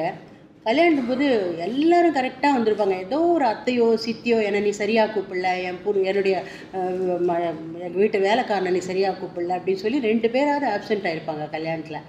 பட் இங்கே பார்த்தீங்கன்னா ஒரு வாசகர் விழாவில் குடும்பம் மொத்தம், சகோதரிகள், மாப்பிள்ளை எல்லாரும் வந்து பகிர்ந்து அவங்கெல்லாம் ஆளுக்கு ஒரு வேலை பேரன் பேத்தி வரைக்கும் செய்யறதுக்காக தனியாக ஒரு கைத்தட்டல் கொடுக்கணும். இந்த காரணத்தினால இந்த இதுக்கு போகிறதுக்கு முன்னாடி, அந்த எழுதுவது படிப்பது எல்லாத்துக்கும் போகிறதுக்கு முன்னாடி 2 பேரை பற்றி நான் இங்கே பேசியே ஆகணும். ஒன்று, இந்த விழா நாயகனின் நாயகர் அப்பா திரு ராதாகிருஷ்ணன் அவர்கள். இவர் வந்து எனக்கு என்ன அதிர்ஷ்டமோ தெரியல, நான் ரொம்ப அம்மாட்டியும் அப்பாட்டியும் ரொம்ப நெருங்கி பழகியிருக்கேன். அம்மா ஃபஸ்ட்டு லெட்டர் எழுதின போது பிரபாகருக்கு வந்து என்னுடைய அம்மா பேர் இந்திரா அப்படின்னு எழுதினேன். அப்படியா, என்னோடய அம்மா பேர் சந்திரா அப்படின்னு அவர் பதில் சொன்னார். ஸோ அங்கேயே அந்த ஒத்துமை துவங்கிடுது. ரொம்ப அற்புதமான அம்மா. நானும் என் கணவரும் பட்டுக்கோட்டையில் போய் அவங்க வீட்டில் தங்கியிருக்கோம். நாங்கள் நைட் ஷோலாம் போய் நாங்கள் எல்லாம் 3 பேரும் போய் பார்த்துட்டு வருவோம். அப்போவும் நைட் வந்து அம்மா பால் சாப்பிட்றீங்களா அப்படிலாம் கேட்டுட்டு தான் அவங்க படுத்துப்பாங்க. இந்த உமா, கவிதா எல்லாம் குழந்தைலேருந்து எனக்கு ஸ்கூல் டேஸ்லேருந்து எனக்கு இவங்கெல்லாம் பழக்கம். அவர் சொன்ன மாதிரி கல்யாணம், ரிசப்ஷன் எல்லாத்துக்கும் போய் பன்னீர் தெளித்த அனுபவங்கள்லாம் உண்டு. அவ்வளோ க்ளோஸு. அப்பாவை பற்றி சொல்லணுன்னாக்கா, அவரும் வந்து ரொம்ப எப்போவுமே ஒரு மகள் மாதிரி தான் என்னை பார்த்துருக்காரு. 1990 ஒரு நாவல் போட்டியில் நான் பரிசு வாங்கினேன். அந்த காலத்திலே 10,000 ரூபாய். அது வந்து அமுசுருவியில் தொடர்கதையாக வந்தது. அதுக்கு வந்து தனிப்பட்ட கைப்பட ஒரு கடிதம் எழுதினார். மகன்கிட்ட சொல்லி நானும் பாராட்டினேன்னு சொல்லுப்பா அப்படின்னு சொல்லியிருக்கலாம். பட் அவரே தன் கைப்பட ஒரு கடிதம் எழுதினது ஒரு பெரிய பொக்கிஷமாக நான் நினைக்கிறேன். அது இன்னும் ஒரு தனி அன்பு பெற்ற மகள் மாதிரி அவர் பார்த்தாரு. அது ஒரு பெரிய இதெல்லாம் கூட பெரிய விஷயம் இல்லை. எனக்கு வந்து கல்யாணமாகி 5 வருடம் கழித்து தான் மகன் பிறந்தான். எல்லாருக்கும் போடுற மாதிரி வெளியூராக இருந்தாலும் பரவாயில்ல, ஒரு சீமந்த பத்திரிகை அனுப்பிடுவோம், நம்மளுடைய கடமைக்காக அனுப்புவோம், இவங்க எங்கே நாங்கள் வரப்போகிறாங்க அப்படின்னு அனுப்பினா அது போல் வரல அவங்க சீமந்தத்துக்கு. ஆனால் மறுநாள் வாசகத்தை திறந்தா அப்பா, அம்மா, பிரபாகர் எல்லாம் நிற்கிறாங்க வாசலில். அப்படியே அசந்து போயிட்டேன் நான். என்னுடைய மகன் பிறப்பதற்கு முன்னாலேயே அவனுக்கு முதல் அன்பளிப்பு இந்த மாமா கொடுத்தது தான். ஸோ அது எனக்கு பர்சனலி ஒரு சென்டிமெண்டல் டச் இந்த ஃபேமிலியோடு உண்டு எனக்கு. இந்த போட்டிக்கு இப்போ வந்து ரவி பிரகாஷ் சொன்னார், அவர் மிக குறைந்த மதிப்பெண் போட்டால், நான் நிறைய மதிப்பெண் போட்டேன்லாம் இங்கே பேச்சு வந்தது. ஆனால் நீங்கள் நம்ப மாட்டீங்க, நான் எதுக்கு அதிக மதிப்பெண் போட்டேனோ அதுக்கு தான் அவர் அதிக மதிப்பெண் போட்டார். நான் 90 போட்டால் அவர் 45 போட்டார். அவ்வளோதான் வித்தியாசமே தவிர அதே ரேஞ்சு தான் நாங்கள் மெயின்டைன் பண்ணோம். ஆச்சரியமாக அந்த அப்படியே இதுக்கு என் மார்க் என்ன சொல்லுங்க பார்க்கலாம் அப்படின்னு பேசிப்போம். அவ்வளோ அந்த 4 hours வந்து அந்த காலேஜ் ஸ்டூடெண்ட்ஸ் ரீயூனியன் மாதிரி இருந்தது அன்றைக்கி. அதனால் வந்து அந்த மதிப்பெண் போடுறதுல எந்த வகையான இதுவும் இல்லை. அவர் அதிகம் போட்டதுக்கு நானும் அதிகம் போட்டேன்றதுனால அவருக்கும் எனக்கும் ஒரே மாதிரியான ரேஞ்சில் தான் நாங்கள் செலக்ட் பண்ணினோம் அப்படின்னு சொல்லலாம். இப்போ இந்த எப்படி கதை எழுதுவது, இப்போ நான் பார்த்தேன், உண்மைதான், நிறைய கதைகள் வந்தது. அந்த காலத்தில் பெரிய பத்திரிகைகளுக்கே வராத அளவுக்கு நிறைய கதைகள் வந்தாலும் நிறைய டிசப்பாயின்மெண்ட்ஸும் இருந்தது. வந்து அந்த 4 மணி நேரம் நாங்கள் யாருடைய கதையும் கிண்டல் பண்ணல, சிரிக்கலை, இது நல்லா இல்லைலாம் சொல்ல, நல்லா இருந்த கதையை மட்டும்தான் எடுத்து பேசினோம். ஆனால் நிறைய டிசப்பாயின்மெண்ட்ஸ், ஒரு பஞ்சுவேஷன், ஒரு கம்மா, ஃபுல் ஸ்டாப்பு அது கூட போட தெரியாமல் எழுதுறாங்க. சின்னது அந்த மேகசினில் படிக்கச்சே நமக்கு எங்கே கம்மா வரும், எங்கே ஃபுல் ஸ்டாப் வரும், ஆச்சரியக்குறி வரும், எல்லாம் பார்த்து தானே படிப்போம். அது கொஞ்சம் டிசப்பாயின்மெண்ட்டாக இருந்தது. நான்லாம் வளர்ந்த பள்ளிக்கூடம் எப்படின்னா, குமுதத்தில் வந்து குமுதம் ஆசிரியர் திரு எஸ்ஏபி அவர்கள் வந்து நம்ம திரு ராக்கி ரங்கராஜன் கதை எழுதுவது எப்படி அப்படின்னு ஒரு தொடர், அவர் வந்து திரு எஸ்ஏபி அவர்களே சில சமயத்தில் திரு ரங்கராஜன் அவர்கள்கிட்ட கேட்பாரா, இது எப்படி, இது வருமா, இது வராதா, அந்த கிளைமேக்ஸ் இப்படி வைக்கலாமான்னு. அந்த அளவு என்ன ஆசான்னு அவர் சொல்கிற அளவு திரு ராக்கி ரங்கராஜன். அவர்கிட்ட திரு எஸ்ஏபி சொன்னாராம், எப்படி கதை எழுதுவதுன்னு ஒரு தொடர் ஆரம்பி அப்படின்னாராம். ஐயோ, வாசகர்கள்லாம் வேறு ஜெயமாலினியின் முதுகு அதை பார்த்து ரசிக்கிறவங்க, கதை எழுதுவது எப்படின்னு எதுக்கு கிளாஸ் எடுக்கணும், இல்லை நீ எழுது, அதுக்கு நல்ல வரவேற்பு இருக்கும் பாருன்னு சொன்னாராம். அப்போ ஒரு 13 சாப்டர் ஒன்று எழுதினார் அவர். ஆரம்பம் எப்படி இருக்கணும், நடு எப்படி இருக்கணும், முடிவு எப்படி இருக்கணும், டைலாக்ஸ் எப்படி இருக்கணும், கிளைமேக்ஸ் எப்படி இருக்கணும், எண்ணங்கள் எப்படி இருக்கணும், பரபரப்பு எப்படி ஏற்றணும் அப்படின்னு எக்ஸாம்பிள்ஸோடு கொடுத்தாரு. அது வந்து நிறைய ஃபாரின் புக்ஸை ரெஃபர் பண்ணி கொடுத்தாரு. இதை பார்த்த உடனே நிறைய பேர் வந்து நீங்கள் வந்து எனக்கு சொல்லி தருவீங்களா, எனக்கு பர்சனலாக கிளாஸ் எடுப்பீங்களான்னு ஏகப்பட்ட லெட்டர்ஸ் குவிஞ்சிடுது குமுதத்துக்கு. அதனால் அவர் என்ன சொன்னார்னா, எப்படி கதை எழுதுவதுன்னு ஒரு ஸ்கூல் ஆரம்பி அப்படின்னு சொன்னார்.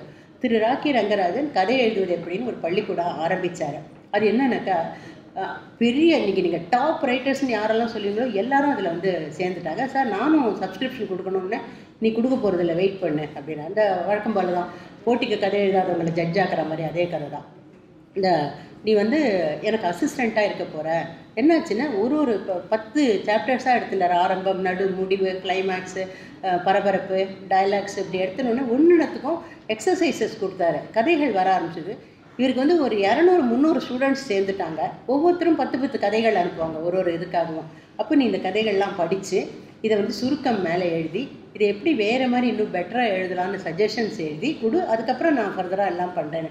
அவர் பிரின்ஸிபல், நான் வந்து டீச்சர் அங்கே. இது வந்து எனக்கு பெரிய அனுபவத்தை கொடுத்தது. இதில் என்ன ஒரு அனுபவம்னா, நல்லா இல்லாத ஒரு கதையை உங்கள் கையில் கொடுத்தாக்கா அதை எப்படி பெஸ்ட்டாக முடிக்கணுன்ற பெரிய அனுபவம். இது இப்படி எழுதலாமே அப்படின்னு எழுதுகிற போது நல்ல எந்த கதையை பார்த்தாலும் நீங்கள் அதுக்கு இன்னொரு கிளைமேக்ஸ் இருக்கும், இன்னொரு வேறு மாதிரி எழுதலாம்னு தோணும். அதுதான் நான் அங்கே கற்றுண்டேன். அடுத்தது என்னுடைய ஸ்கூல் வந்து மிஸ்டர் ரமணியன். நீங்கள் வந்து வேர்கள், விழுதுகள் அப்படின்லாம் அந்த காலத்தில் சீரியல்ஸ் பார்த்துருப்பீங்க.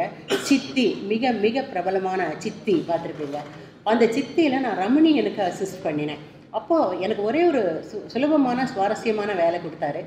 இந்த ஒன்று ஆன்லைன் எழுதிடுவார். இந்த எபிசோடை இத்தனை புதன்கிழமை எபிசோடு ஆன்லைன். அவள் வந்து கோவித்து கொண்டு பிறந்த வீட்டுக்கு போகிறாள், இது மகள் வருகிறாள், ஏதோ அந்த மாதிரி ஒரு இருந்ததுன்னா ஒரு எபிசோடுக்கும் ஒரு பக்க கதை அதில் அப்போ நான் வந்து சப்போஸ் டு பி ஒரு பக்க கதை ரொம்ப நிறைய எழுதிட்டு இருந்தேன். குமுதத்தில் மட்டுமே என்னுடைய 500 ஒரு பக்க கதை வந்திருக்கேன், மினிமம் அதுக்கு மேலேயே இருக்குது. அதனால் வந்து அவர் வந்து என்னை ஒரு பக்க கதை எக்ஸ்பர்ட்டாக அவர் நினச்சி அந்த எபிசோட் மட்டும் பார்த்துட்டு போகிறவனுக்கு ஒரு திருப்தி இருக்கும் இல்லையா அப்படின்னார். அங்கே நான் கற்றுண்டது திரு ராக்கி ரங்கராஜனிடம் கற்றுண்டது. இதெல்லாம் சேர்ந்து தான் இன்றைக்கி வந்து இதை பார்க்குற போதே ஐயோ இன்னும் கொஞ்சம் கோட்டை விட்டாங்களே, ஹார்ட் கேக் கையை உதறிட்டாங்களே அப்படின்னு தோன்ற அளவு இப்படி ஒரு இது கொடுத்தாரு.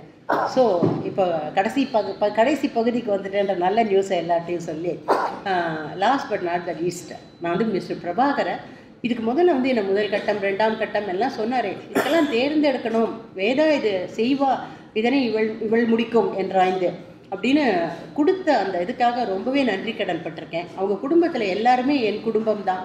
அவங்க எல்லாருக்குமே இன்றைக்கு ஒரு நன்றியும் சொல்லி உங்கள் அனைவருக்கும் நன்றி கூறி அமைகிறேன். நன்றி, வணக்கம்.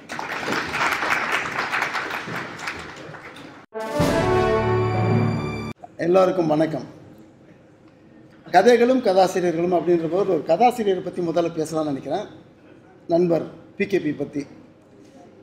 எதை செய்தாலும் திட்டமிட்டு நேர்த்தியாக செய்கிற ஒரு பக்குவம் அவர்கிட்டேருந்து நிறையா விஷயங்கள் கற்றுக்கிட்டே இருக்கிறோம். நானும் பாலாவும் திரைக்கதைகள் எழுதுகிற ஆர்வம் ரொம்ப குறைஞ்சிருக்கு. எல்லாருமே டேரக்டர் ஆகணும்னு ஆசைப்படுவாங்க. யார் இந்த சினிமா துறைக்கு வந்தாலும் ஸ்ட்ரெயிட்டாக டேரக்டர் ஆகணும்னு ஆசைப்படுறாங்களே தவிர கதை பற்றி அதுதான் அடிப்படை, அந்த திரைக்கதையில் வந்து ஒரு அழுத்தம் வேணுங்கிறத யாரும் யோசிக்க மாட்டாங்கிறாங்களே. ஸோ அவங்களுக்கெல்லாம் ஒரு பயிற்சி கொடுக்கலாமேலாம் ஒரு கட்டணம் இல்லாமல் பயிற்சியெலாம் கூட நடத்தினோம் 2-3 தடவை. அதுக்கப்புறமும் அந்த ஒரு சரியானபடியான ஒரு தொடர்ச்சியில் எல்லாம் வரவங்கள்லாம் வந்து வந்த உடனே முதல்ல கேட்குறதுக்கு, சார் ஆனந்த் கிட்ட இன்ட்ரடியூஸ் பண்ணி விட்றீங்களா அப்படின்னு தான் கேட்பாங்க. டேரக்டர் ஆகணும் தான் வராங்க. ஸோ அந்த போல் இருந்தபோது திரைத்துறையில் ஒரு குறும்படம் தயாரிக்கிறதுக்கான ஒரு கதை எழுதி கொடுங்க, ஒரு அழகாக ஒரு திரைக்கதையாக எழுதி கொடுங்க, அதுக்கு ஒரு பரிசு கொடுக்கலாம்லாம் பேசிகிட்ருக்கோம் 1 வருஷமாக. இது வரைக்கும் அதை போட்டியாலாம் சொல்லி அனௌன்ஸ் பண்ணுறதுக்கெல்லாம் தைரியமே வரல. எப்படி அதை எடுத்துகிட்டு போகணுன்றது தெரியாமலே இருந்தது. வேற இவர் வந்து ஆரம்பித்தார், நேர்த்தியாக அதை வந்து முடித்து இன்றைக்கி பரிசை கொடுத்து எல்லாருக்கும் மரியாதையும் செலுத்தி முடிச்சிட்டார். ஸோ கதைகளும் கதாசிரியர்களும் முதல்ல கதாசிரியரை பற்றி பேசிட்டேன். அடுத்தது டாப்பிக்கு வந்தால் கதைகளையும் கதாசிரியரும் ரொம்ப பிரித்து பார்க்க முடியல. ஏன்னா கதைகள் அப்படின்றதே வந்து நம்ம ஒரு ஆசிரியர், ஒரு எழுத்தாளர் சொல்லணும்னு நினைக்கிறது தன்னுடைய உணர்வுகளை, தனக்கு ஏற்பட்ட பாதிப்புகளை எல்லார்ட்டையும் பகிர்ந்துக்கணும்னு ஆசைப்படுறாரு. அதன் மூலமாக தன்னுடைய அனுபவங்களெல்லாம் அடுத்தவங்களுக்கு கடத்தணும்னு நினைக்கிறாரு. அது கூட அந்த ஃப்ரீக்குவன்சி ஒத்து போச்சுன்னா வாசகருக்கும் அவருக்கும் ஒரு நெருக்கம் ஏற்படுது. அப்போ தான் அந்த எழுத்தாளர் ஓரளவுக்கு பாப்புலரும் ஆகிறார் அப்படின்றது எங்களுடைய கருத்து. ஸோ நாங்கள் அடிப்படையில் முதல்லேருந்து வச்சுருக்கிறது என்னென்னா, கதைகள் எழுதும்பொழுது அது எந்த ஜானராக இருந்தாலும் சுவாரஸ்யமாக இருக்கணும், படிக்கிற வாசகனை கட்டி போடுறதாக வைக்கணும் அப்படின்றது தான் எங்களுடைய முதல் நோக்கமாக இருந்திருக்கு. அது எப்பேற்பட்ட கதையாக இருந்தாலும். சில சமயம் நமக்கு ஏற்படுகிற அனுபவங்கள், பர்சனல் அனுபவங்களை கதைகளில் பிரதிபலிக்கும் பொழுது அது ப்ளஸ்ஸும் இருக்குது, மைனஸும் இருக்குது. சில பேர் தங்களோட அனுபவங்கள் கதையாக எங்ககிட்ட சொல்லுவாங்க. அதை பற்றி நம்ம கதை எழுதின பிறகு ரொம்ப சந்தோஷமாக, சார் இதை வந்து வெளியில் சொல்ல முடியாமல் இருந்தது, நீங்கள் கதையாக கொடுத்துருக்குது, என்னுடைய சரித்திரத்தையும் நான் படிக்கிற மாதிரி இருக்குது, சந்தோஷமாக இருக்குது அப்படின்னு சொல்கிறவங்களும் இருக்காங்க. சில சமயம் சிக்கலாக போகிறதும் உண்டு. உதாரணத்துக்கு ஏன்னா ஒரு அனுபவத்தை நேரடியாக அனுபவமாக சொல்கிறது கட்டுரை. அதில் என்ன கதை பிடிக்க முடியுன்றதுக்கு சில சமயம் தான் நமக்கு வாய்ப்பு கிடைக்கும். ஒரு அனுபவத்தை சொல்லணுன்னா, என்னுடைய நண்பர் ஒருத்தருடைய வீட்டுக்கு என்னை கூப்பிட்டுருந்தார். அங்கே போனேன் தான் ஃபஸ்ட்டு டைம் நான் அவரோட வீட்டுக்கு போகிறேன். அவர் வந்து எப்போவுமே ஆங்கில புத்தகங்கள் தான் படிப்பார். ஹிந்துவில் கிராஸ்வேர்டு வந்ததுன்னா போடுறதுல தான் அவருக்கு ரொம்ப ஆர்வம். ஒவ்வொரு சொல்லும் எப்படி அமைக்கணுன்றது அவருக்கு அந்த அளவுக்கு அத்துப்படியாக இருப்பார். ஸோ தமிழ் கதைகளை அதிகமாக படிக்கிறது இல்லை. பட் எழுத்தாளர்னு தெரியும், தமிழ் படிக்க தெரிஞ்சவர் தான், ஆனால் படிக்க மாட்டார். அவருடைய சகோதரி பயங்கரமான வாசகின்னா அப்படி ரொம்ப ரசிகை, நல்ல ரசிகை. இவர் மூலமாக அதே இடத்துல நான் பணிபுரியறேன், வங்கியில் பணிபுரியறேன் அப்படின்னு தெரிஞ்சோடனே ஃபோன் பண்ணி அடிக்கடி பேசுவாங்க. எந்த கதை வந்தாலும் உடனே பேசுவாங்க. ஸோ அவங்க சந்திக்கணும்னு ரொம்ப நாளாக சொல்லிகிட்டு இருக்கிறதுனால அந்த நண்பர் வந்து வீட்டுக்கு வர சொல்லி கூப்பிட்டுருந்தார். அந்த நண்பரோட வீட்டுக்கு போயிருந்தேன். அங்கே நான் எதிர்பாராத ஒரு அனுபவம் கிடச்சிது. போன உடனே ஹாலில் உட்காந்தோம். அப்படி வீட்டை சுற்றி பார்க்கும்போது டிவி, சோஃபா இன்னொன்று பார்க்கும்போது ஒரு ரூம் வந்து கிட்டத்தட்ட லாக்அப் ரூம் மாதிரி கம்பிகள் வைந்த ஒரு கதவு போட்டு பூட்டியிருந்தது. வீட்டுக்குள்ளே பெட்ரூமாக இருந்தாலும் கதவு சாத்தியப்பாங்க, லாக்அப் மாதிரி இருக்கே அப்படின்னு பார்த்துட்டு இருக்கும்போது தப்பான்னு ஒரு வயதான மனிதர் அந்த அறைக்குள்ளேருந்து வந்து அந்த கம்பிகளை பிடிச்சிட்டு நிற்கிறாரு. பார்த்து வா வா வா எப்போ வந்தேன்னு கேட்குறாரு. முன்ன பின்ன பார்த்ததே இல்லை. இந்த நண்பருக்கு அப்படியே முகம் சுருங்குது. அப்பா அப்படின்னாரு. என்னடா உள்ளே கொண்டு போய் இந்த மாதிரி வச்சுருக்கிற அப்படின்னா, இல்லை அவருக்கு ஞாபக மருதி அதிகமாகிடுச்சு, டிமென்ஷியா ப்ராப்ளம். ஒரு தடவை வீட்டை விட்டு போனவர், வெளியில் போனவர் திரும்பி எப்படி வீட்டுக்கு வரணும்னு மறந்துட்டார். எங்கே தன்னுடைய வீடு, அவர் தான் கட்டியிருக்கிறார் அந்த வீடு எங்கே இருக்குதுன்னு முகவரி மறந்து போய் எங்கெங்கேயோ சுற்றி இருக்கிறாரு. யாரோ நல்ல ஆட்டோக்காரர் அவரை பார்த்துட்டு இந்த ஏரியாவில் பார்த்துருக்குறோமேன்னு சொல்லிவிட்டு அவர் பிக்கப் பண்ணி கொண்டு போலீஸ் ஸ்டேஷனில் விட்டார். அப்புறம் போலீஸ் ஸ்டேஷனில் விசாரித்து தான் தகவல் தெரிஞ்சு இவங்க பூரா பதறி போயிருந்தாங்க. ஸோ அந்த மாதிரி ஞாபக மருதி அதிகமாகிடுச்சு அவருக்கு. ஸோ வெளியில் அனுப்ப முடியல. ஆனால் வீட்டுக்குள்ளே யார் கதவை திறந்தாலும் தப்புன்னு வெளியில் ஓடிடுறாரு. அதனால் அவர் எப்போவுமே இந்த மாதிரி வச்சுருக்குறோம். பட் ஒரு மாதிரி கஷ்டமாக இருக்கு இடான்னு. நல்ல கஷ்டம்தான், நீ வெளியிலேருந்து வரவங்களுக்கு பார்த்தா கஷ்டமாக இருக்கும், அதோடைய அவசியம் என்னன்னு எங்களுக்கு தானே தெரியும் அப்படின்லாம் அவர் சொன்னார். நான் சொன்னேன், இப்போ தான் வாசக்கதவை சாத்தியிருக்கே, கொஞ்சம் கதவை திறந்து விடு. அவர் என் பழக்கினா ஒரு மாதிரி பேசுகிறாரு அப்படின்னு சொல்லி சொன்னேன். ஸோ வாசக்கதவை 2 தாப்பால் போட்டுட்டு அந்த கதவை திறந்து விட்டாங்க. அவர் என்ன எதனாலன்னு தெரியாது ஓடி வந்தார். சோஃபாவில் பக்கத்தில் உட்காந்தார். டக்குன்னு மடியில் படுத்திக்கிட்டார். வயதானவர், என்னுடைய தந்தை வயதுக்கு மேலே இருக்கும் அவருக்கு. சாரின்றான் நண்பன். பரவாயில்ல என்னன்னு சொல்கிறேன். அவர் உடனே யார் அவருடைய நினைவில் எந்த நினைவடுக்கில் எந்த இடத்துல என்னை பொருத்திக்கிட்டாருன்னு கூட எனக்கு தெரில. அவருடைய நெருக்கமான நண்பர் யாரையாவது நினச்சிருக்கலாம். எழுந்து திரும்பி உள்ளே ஓடினார். ஓடி போய் அவருடைய அலமாரி மாதிரி ஒன்று இருக்குது, அதுலேருந்து ஒரு நோட் புக் எடுத்துகிட்டு வந்தார். அந்த நோட் புத்தகத்தில் பூரா பக்கமாக கணக்கு. அவருடைய சின்ன வயசுலேருந்து, அது அப்போ வந்து 3 காலமாக இருக்கும், ரூபாய், அணா, பைசா. அந்த காலத்துலேருந்து அவர் கணக்கு எழுதியிருக்கிறார். என்ன செலவு செஞ்சாலும் கணக்கு எழுதுறாரு, என்ன வரம் இருந்தாலும் கணக்கு எழுதுறாரு. அந்த மாதிரி ஒரு நோட் புக்கை காமிச்சு ஏதோ எக்ஸ்பிளைன் பண்ணிகிட்டே இருக்கிறாரு. அப்பா போரும்பா உள்ளே போ அப்படின்னு சொல்லிட்டு அந்த பையன் அதட்டிகிட்டே இருக்கிறான். ஆனால் நான் இருக்கட்டும்னா கொஞ்சம் நேரம் இருந்தார். அதுக்கப்புறம் அவங்க வந்து வலுக்கட்டாயமாக அவர் உள்ளே கொண்டு போய் வச்சுட்டு கதவை சாத்திட்டாங்க. எனக்கு ஆனால் மைண்டு பூரா இதே உறுத்திட்டு இருந்தது. பாலாட்ட சொன்னேன், இது வந்து ஒரு மாதிரி வினோதமான அனுபவமாக இருந்தது, வீட்டுக்குள்ளேயே ஒருத்தரை பூட்டி வச்சுருக்கிறது வினோதமான அனுபவமாக இருந்தது. இது ஒரு கதைக்கான ஒரு களமாக இருக்கிறாங்க. ஆனால் சிறுகதையாக இது ஃபார்ம் ஆகலை. இது ஒரு அனுபவமாக மட்டுமே இருக்குது. இதுக்கான கதைக்கான முத்தாய்ப்பு என்ன அப்படின்னு பார்த்தா சரியான முத்தாய்ப்பில் இது மாட்டுக்கு ஒரு ஓரத்தில் போட்டு வச்சிட்டோம். கதாசிரியனும் கதைகளும்ன்றதுக்காக தான் நான் சொல்கிறேன். அது பாட்டுக்கு ஒரு சைடில் அந்த அனுபவம் உள்ளே உறங்கிட்டு இருக்கு. அப்புறம் நானும் பாலாவும் ஒரு தடவை கல்கிக்காக கோவா போயிருந்தோம். கோவா சிறப்புதழ் தயாரிக்கிறதுக்காக கோவா போயிருந்தபோது அங்கே வந்து ஒரு என்னுடைய பழைய கல்லூரி நண்பர் ஒருத்தர் பார்க்க வேண்டியிருந்தது. அவரை பார்த்தேன். இல்லை இங்கே வந்திருக்கீங்கன்னு சொல்லிட்டு பேசினார். அப்புறம் அவருடைய வீட்டுக்கெல்லாம் கூப்பிட்டாரு. போனோம், வந்தோம். அப்போது ஒரு இடத்துலேருந்து ஒரு கடற்கரைக்கு போகிறதுக்கு ரிக்ஷா ஒன்று ஃபிக்ஸ் பண்ணார். ரிக்ஷாக்கார் அப்போ நான் சொல்கிறது 85 அந்த சமயத்தில் ரிக்ஷாக்கார் கேட்டது வந்து 3 பேர். நாங்கள் வந்து 3 பேர் சைக்கிள் ரிக்ஷா மிதித்து ஓட்டணுன்ற போது ரொம்ப கஷ்டமாக இருக்கும், வேணாம்லாம் சொல்லி பார்த்தோம். இல்லை அவர் போகலான்டான்னு சொல்லிவிட்டு அவர் வந்து 15 ரூபாய் அதை கேட்டார் ரிக்ஷாக்கார். இவர் 6 ரூபா அப்படின்னு ஆரம்பித்தார். இத்தனைக்கு வசதியானவர் தான் அவர். 6 ரூபா தான் தருவேன். அப்புறம் பேரம் பேசி ஒரு 8 ரூபாயோ ஏதோ ஒன்றுத்துல ஃபிக்ஸ் ஆகிட்டு ஏறலான்றார். நாங்கள் 3 பேர் உட்கார முடியல, நாங்கள் வரோண்டான்னு சொன்னோம். ஒரு ஏற்றத்துலலாம் அந்த ரிக்ஷாக்காருக்கு ரொம்ப வயசானவர் மிதிக்கிறதுக்கே கஷ்டப்பட்டார். அப்போ நானும் பாலாவும் இறங்கி நடந்து வரோம்லாம் சொன்னால் அந்த நண்பருக்கு வருத்தமாக இருந்தது. காசு கொடுத்துரும்ல, ரிக்ஷாவில் வாங்குறான்னார். இது ஒரு சைடு உறுத்தலாக இருந்தது. இந்த 2 அனுபவங்களும் சேரும்போது ஒரு கதையாக மாறும் அப்படின்னு தோணுச்சு.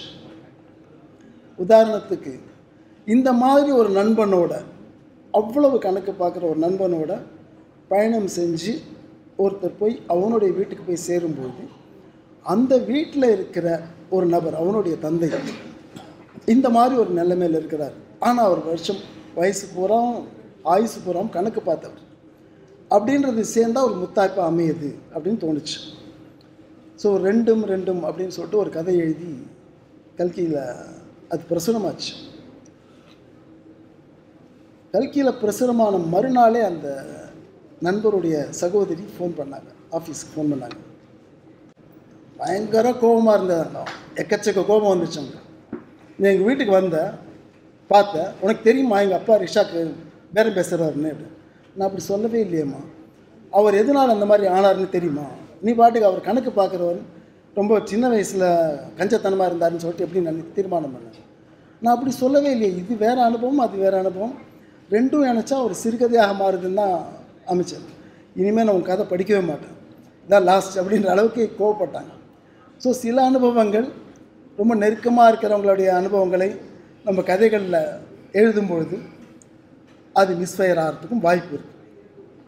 ஆனால் ஒரு நூலகத்துக்கு போனால் எப்படி நமக்கு வாழ்நாள் பூரா கிடைக்க முடியாத அளவுக்கு 1000 பேருடைய அனுபவங்கள் புத்தகங்களாக அங்கே இருக்கும், அந்த மாதிரி நம்ம வாழ்க்கையில் சந்திக்கிற பல அனுபவங்கள் தான் எங்களுடைய கதைகளுக்கு உரம் போடுது, அடிப்படையான விதை போடுது.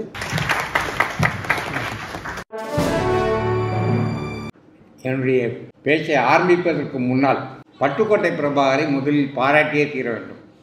அம்மா அப்பா நினைவாக இப்படி ஒரு போட்டி நடத்த வேண்டும் என்று தோன்றியது, அதை வெற்றிகரமாக நிகழ்த்தி கொண்டிருக்கிறார். அதற்காக என் முதற்கண் பாராட்டை தெரிந்து கொள்கிறேன். அது என்னை நானே பாராட்டிக்கிற மாதிரி. கதைகளும் கதாசிரியர்களும் அப்படின்ற தலைப்பு கொடுத்தபோது நான் ரொம்ப சந்தோஷப்பட்டேன். ஏன்னா எனக்கு ரொம்ப நெருக்கமான ஒரு சப்ஜெக்ட் இது அப்படின்றனால சந்தோஷப்பட்டேன். அப்போ இங்கே பார்த்தா இது வாசகர் விழா அப்படின்னு சொல்லிட்டார். ஸோ கதைகளும் கதாசிரியர்களும் அப்படின்னு சொல்லும்பொழுது நான் ஒரு வாசகனாக இந்த இடத்தில் நிற்கிறேனே ஒழிய ஒரு கதாசிரியனாக நிற்கவில்லை. அதனால் ஒரு வாசகனாக கதைகளும் கதாசிரியர்களும் ஏற்படுத்திய தாக்கத்தை தான் நான் இப்பொழுது சொல்லப் போகிறேன். கதை எப்போ என்னுடைய வாழ்க்கையில் நுழைஞ்சது அப்படின்னு சொன்னான், 1வது படிக்கும் போதே கதை நுழைஞ்சிடுச்சு. பாட்டி வடை சுட்டாங்க, காக்கா திருடிட்டு போச்சு, நரி வந்தது, காக்கா காக்கா நல்லா பாடுவியே, பாட ஆரம்பிச்சது காக்கான்னு வடக்கு விழுந்தது, நரி எடுத்துகிட்டு போயிடுச்சு. இது வந்து 1வது படிக்கும்போது படித்த கதை. இது என்ன வேடிக்கையான ஒரு கதை அப்படின்னு சொல்லிட்டு எல்லாருக்கும் தோணலாம். ஆனால் நாள்பட இந்த கதையிலிருந்து நான் கற்றுக்கொண்ட விஷயம் என்னன்னா, எளியவர்களின் உழைப்பை சுரண்டக்கூடாது. அதாவது ஒரு பாட்டி, அவங்களே ரொம்ப எளிமையான வறுமையான ஒரு வாழ்க்கையை நடத்திட்டு இருக்காங்க. அந்த பாட்டி சுடுற வடையை வந்து திருடிட்டு போகுது காக்கா.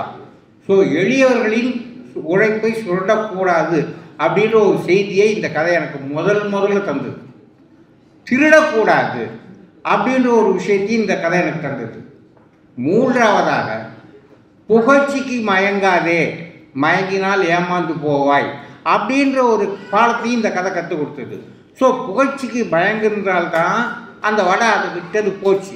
அதனால் வந்து திருடக்கூடாது, உழைப்பை சுரண்டக்கூடாது, அதுக்கப்புறம் வந்து புகழ்ச்சிக்கு மயங்கக்கூடாது, ஏமாறக்கூடாது அப்படின்ற ஒரு 4 பாடங்களை கற்றுக் கொடுத்தது இந்த காக்கா நரி கதை.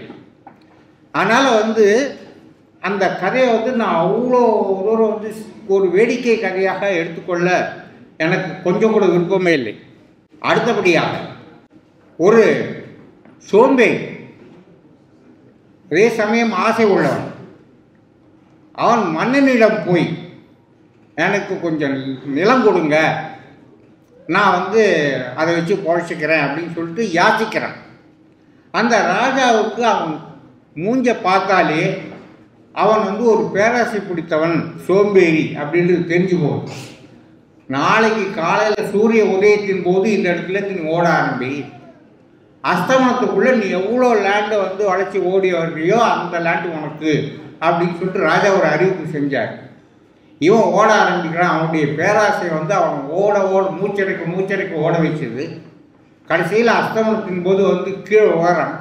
அதோடு அவனுடைய மூச்சு நின்று போகுது. பேராசை காரணமாக அவனுடைய வந்து இந்த மாதிரியான ஒரு நிலைமைக்கு வரான். இது லியோ டால்ஸ்டாய்னு ஒரு கதை.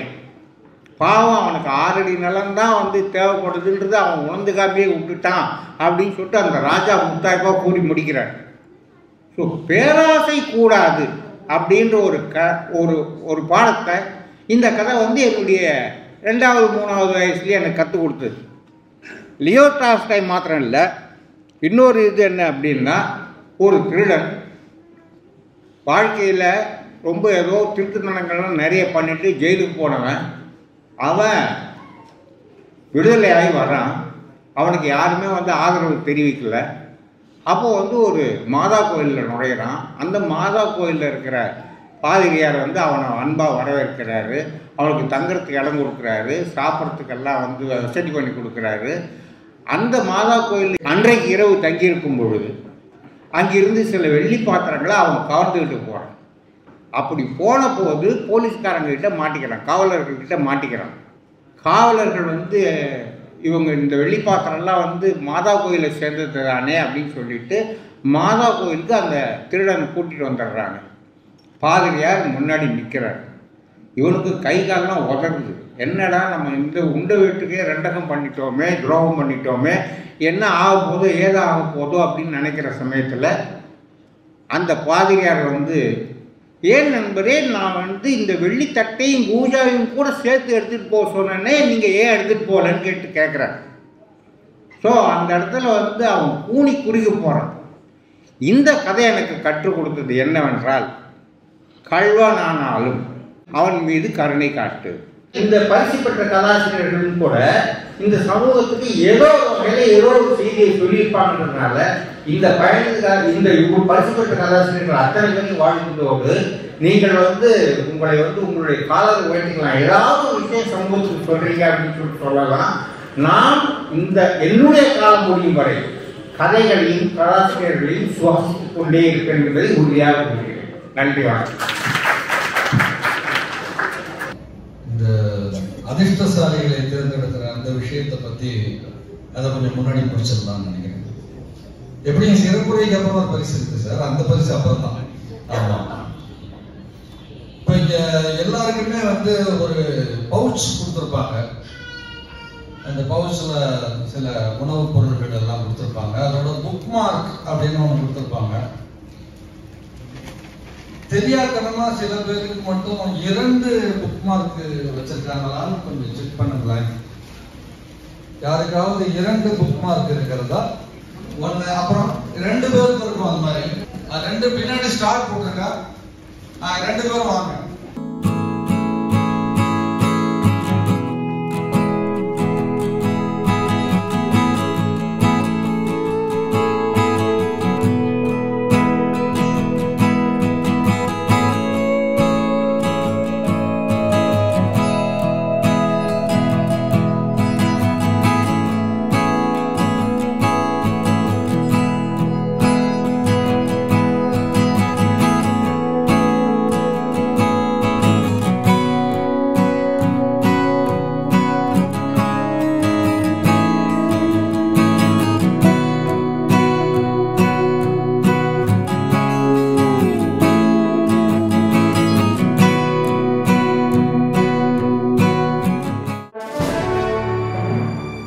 எல்லாருக்கும் வணக்கம்.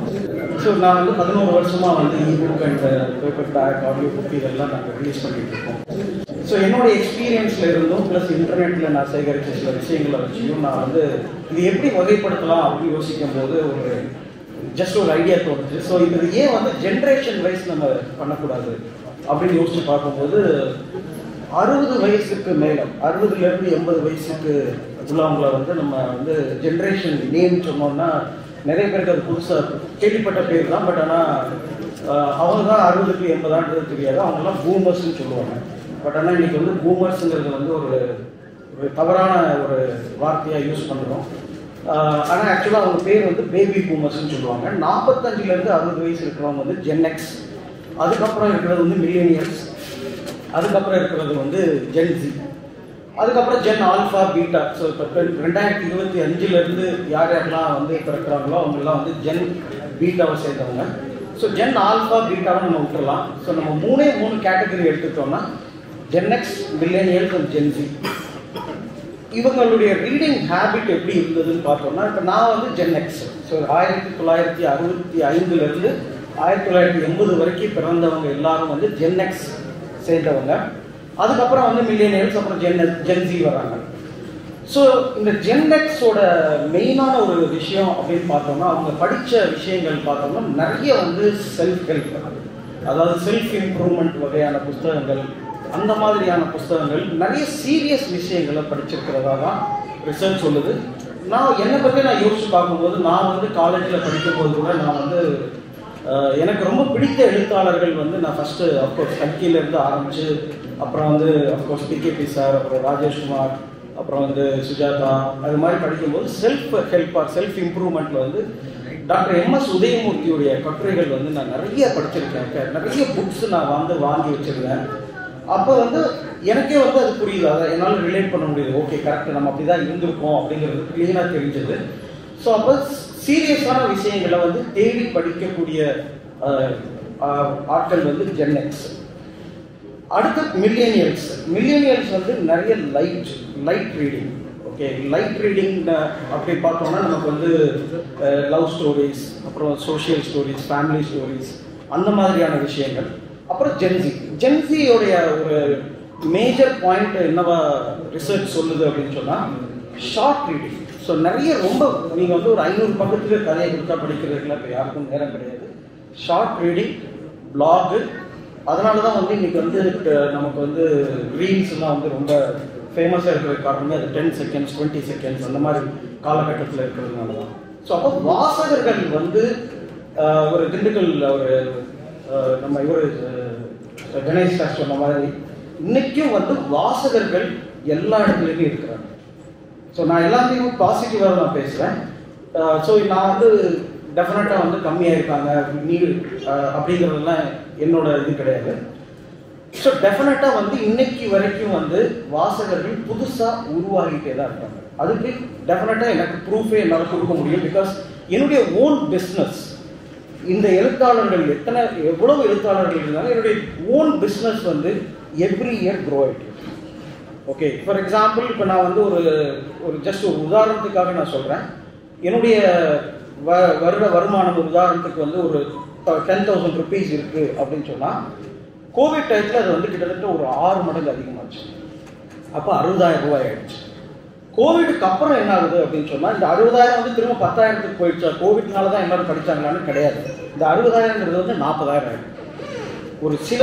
ஒரு கண்டிப்பாக ஒரு டவுன் இருக்குது, ஆனால் பழையபடி போயிடல. அப்போ என்ன ஆகுது, புது ரசிகர்கள், புது வாசகர்கள் உருவாகிட்டு இருக்காங்க. அப்போ வாசகர்கள் வந்து இன்னைக்கு வரைக்கும் தேடி தேடி படிக்க தான் செய்கிறாங்க அப்படிங்கிறதுல வந்து ஆணித்தரமாக நம்புகிறேன். இன்னொரு இன்ட்ரெஸ்டிங் ஃபேக்டர் என்னன்னா, 2024 book business fiction, especially fiction, நான் வந்து எஜுகேஷனோ இல்லை மற்றதையோ நான் சொல்ல தொடவே இல்லை. அதாவது ஃபிக்ஷன் புக்ஸ் மட்டும் கிட்டத்தட்ட 30% வந்து அதிகமாக விற்பனை செய்யப்பட்டிருக்கு. ஓகே, இப்போ இதில் விற்பனை செய்யும்போது இதில் வந்து நிறைய பேர் புக்கை நோக்கி போயிட்டாங்க, ஆடியோ புக்கு நோக்கி போயிட்டாங்க அப்படின்னா டேட்டா என்ன சொல்லுது அப்படின்னு பார்த்தோம்னா, இந்தியாவில் வந்து 80% வரைக்கும் பிரிண்ட் புக்கு தான் படிக்கப்படுது. 10 to 20% தான் புக் அண்ட் ஆடியோ புக். ஒரு 20% வரைக்கும் தான். அப்போ பிரிண்ட் புக்கை வந்து என்னைக்குமே ஒழிக்க முடியாது. ஆனால் என்னைக்குமே அதை வந்து இப்போ 2ஆம் கட்டத்துக்கோ 3ஆம் கட்டத்துக்கோ கொண்டு போக முடியாது. அது வந்து பாசிபிளே கிடையாது. மேபி ஒரு 100 வருஷம் கழிச்சோ இல்லை 50 வருஷம் கழிச்சோ எப்போ வந்து பேப்பர் உருவாக்குறதுல வர என்விரான்மெண்டல் சிக்கல் வருதோ அப்போ வேணால் வந்து கம்மியாகலாமே தவிர, அது வரைக்கும் வந்து டெஃபினட்டாக paperback or print book இருந்தே ஆகும். இதுக்கு புது புது வாசகர்கள் உருவாகிட்டே தான் இருப்பாங்க. இது வந்து டேட்டா, பலவிதமான டேட்டா இது சொல்லுது. ஓகே, இப்போ புத்தகங்கள், இப்போ வந்து வாசகர்கள் வந்து டெஃபினட்டாக இருக்காங்க அப்படின்னு சொன்னால், அப்போ புத்தகங்கள் வந்து எங்கே கிடைக்குது? இப்போ புத்தகங்களில் வந்து பிரச்சனையே என்னன்னா, புத்தகங்களுடைய ரீச் அது வந்து ரொம்ப ரொம்ப கம்மியாகிடுச்சு. முன்னாடி இருந்ததை விட இப்போ ரொம்ப கம்மியாகிடுச்சு. இன்னொரு விஷயம் இப்போ என்னன்னா, வாசகர்கள் வந்து அவங்கள அடையாளப்படுத்திக்க முடியல. முன்னாடி வந்து இப்போ நான் படித்த காலத்தில் வந்து, நான் காலேஜ் படிக்கும்போது எனக்கே தெரியும், என்னை வந்து எல்லாரும் வந்து என்னுடைய காலேஜில் என்னுடைய சீனியர்ஸோ இல்லை என்னுடைய கிளாஸ்மேட்ஸோ எல்லாரும் வந்து இவன் என்னப்பா பெரிய படிப்பாளி, நிறைய புக்கு படிக்கிறவன் அப்படின்ற ஒரு அடையாளம் இருந்தது. இன்னைக்கு அந்த அடையாளம் இருக்குது. அந்த அடையாளம் வந்து என்னை மோட்டிவேட் பண்ணும். ஓகே, நான் எல்லாரும் படிப்பாளின்னு சொல்கிறாங்க, அப்போ இன்னும் நம்ம நிறைய படிக்கணும் அப்படிங்கிற அந்த ஒரு உந்துதல் இருந்தது. இன்னைக்கு வந்து யாரையுமே படிப்பாளின்னு சொல்லி பாராட்டுறதே யாரும் கிடையாது. ஏன்னா யாரும் வந்து அதை பற்றி கவலைப்படுறது கிடையாது. அப்போ ஒரு வாசகனுக்கு வந்து அவனை தன்னை வெளிக்காட்டிக்கவே மாட்டேங்கிறான். அவன் வந்து ஓகே படிக்கிறான், ஆனால் அவன் தனக்குள்ளேயே வச்சுக்கிறான். அதை வந்து வெளியில் வந்து சொல்கிறது கிடையாது. இதே வந்து இன்னைக்கு வந்து ஃபார் எக்ஸாம்பிள் நெட்ஃப்ளிக்ஸில் அடலசன்ஸ்னு ஒரு தொடர் வந்தது, நிறைய பேர் பார்த்துருப்பீங்க. அது ஒரே ஷாட்டில் எடுக்கப்பட்ட ஒரு தொடர் அப்படிங்கிறப்ப அதை பற்றி பேசினா இவன் பெரிய ரொம்ப ஒரு அறிவாளி போல இருக்கு அப்படின்னு ஒரு அடையாளப்படுத்தப்படும். அப்போ இன்னைக்கு வந்து மீடியா மாறிடுச்சு. ஓகே, ஸோ அப்போ டெஃபினட்டாக வந்து வாசகர்கள் என்னைக்குமே இருக்காங்க, கம்மியாகிறதே கிடையாது. இது ஒரு பக்கம் இருந்தாலும், புத்தகங்களுடைய ப்ராப்ளம்ஸ் என்னன்னு சொன்னால், புத்தகங்கள் வந்து நிறைய ஃபார்மேட்டில் போகுது. ஸோ அப்போ ஃபார்மேட் வந்து எல்லாருக்கும் தெரிஞ்சது தான், book, audio book and paper bag. இந்த 3 ஃபார்மேட்டு தான் மெயினாக இருக்குது. மற்ற அதாவது யூடியூப்ல இருக்கிற வீடியோஸோ அதெல்லாம் வந்து நான் ரொம்ப ரொம்ப நெக்லிஜிபிள் அமௌண்ட்டு தான். அப்போ இந்த 3 விஷயங்களை வந்து பார்க்கும்போது அகெயின் வேர்ல்டு வைடு, இந்த வேர்ல்டு வைட் டேட்டாவே வந்து இந்தியாவுக்கு மட்டும் இல்லை, வேர்ல்டு வைட் டேட்டாவும் என்ன சொல்லுதுன்னா, பேப்பர் பேக்கோட க்ரோத் வந்து கடந்த 2 வருஷமாக அதிகமாகிட்டு இருக்கு. இதுதான் வந்து உண்மை. இந்தியாவில் கண்டிப்பாக அதிகமாகிட்டு இருக்கு. பட் தமிழ்நாட்டில் வேறு சில பிரச்சனைகள்னால, எஸ்பெஷலி லைப்ரரி ஆர்டர்ஸ், இந்த மாதிரி பிரச்சனைகள்னால விற்பனை குறைஞ்சிருக்கிற மாதிரியான ஒரு தோற்றத்தை கொடுக்கலாமே தவிர, ஆனால் நீட் இருக்கு, படிக்கிறாங்க, கண்டிப்பாக வந்து இன்னும் படிக்க தான் செய்வாங்க. 30% இன்க்ரீஸ் ஆயிருக்கு. இன்னொன்று வந்து இப்போ பேப்பர் பேக்கை எங்கே போய் வாங்குறாங்கன்றது ஒரு ரீச் இருக்கு இல்லையா, அது வந்து இப்போ அது ரொம்ப கஷ்டமாக இருக்கும். ஆன்லைன் சேல் வந்து it is almost equivalent to the retail stores. அப்போ ரீட்டைலில் எவ்வளோ புக்ஸ் விற்கிதோ அதே அளவுக்கு ஆன்லைன் சேல்ஸும் இன்னைக்கு இருக்கு.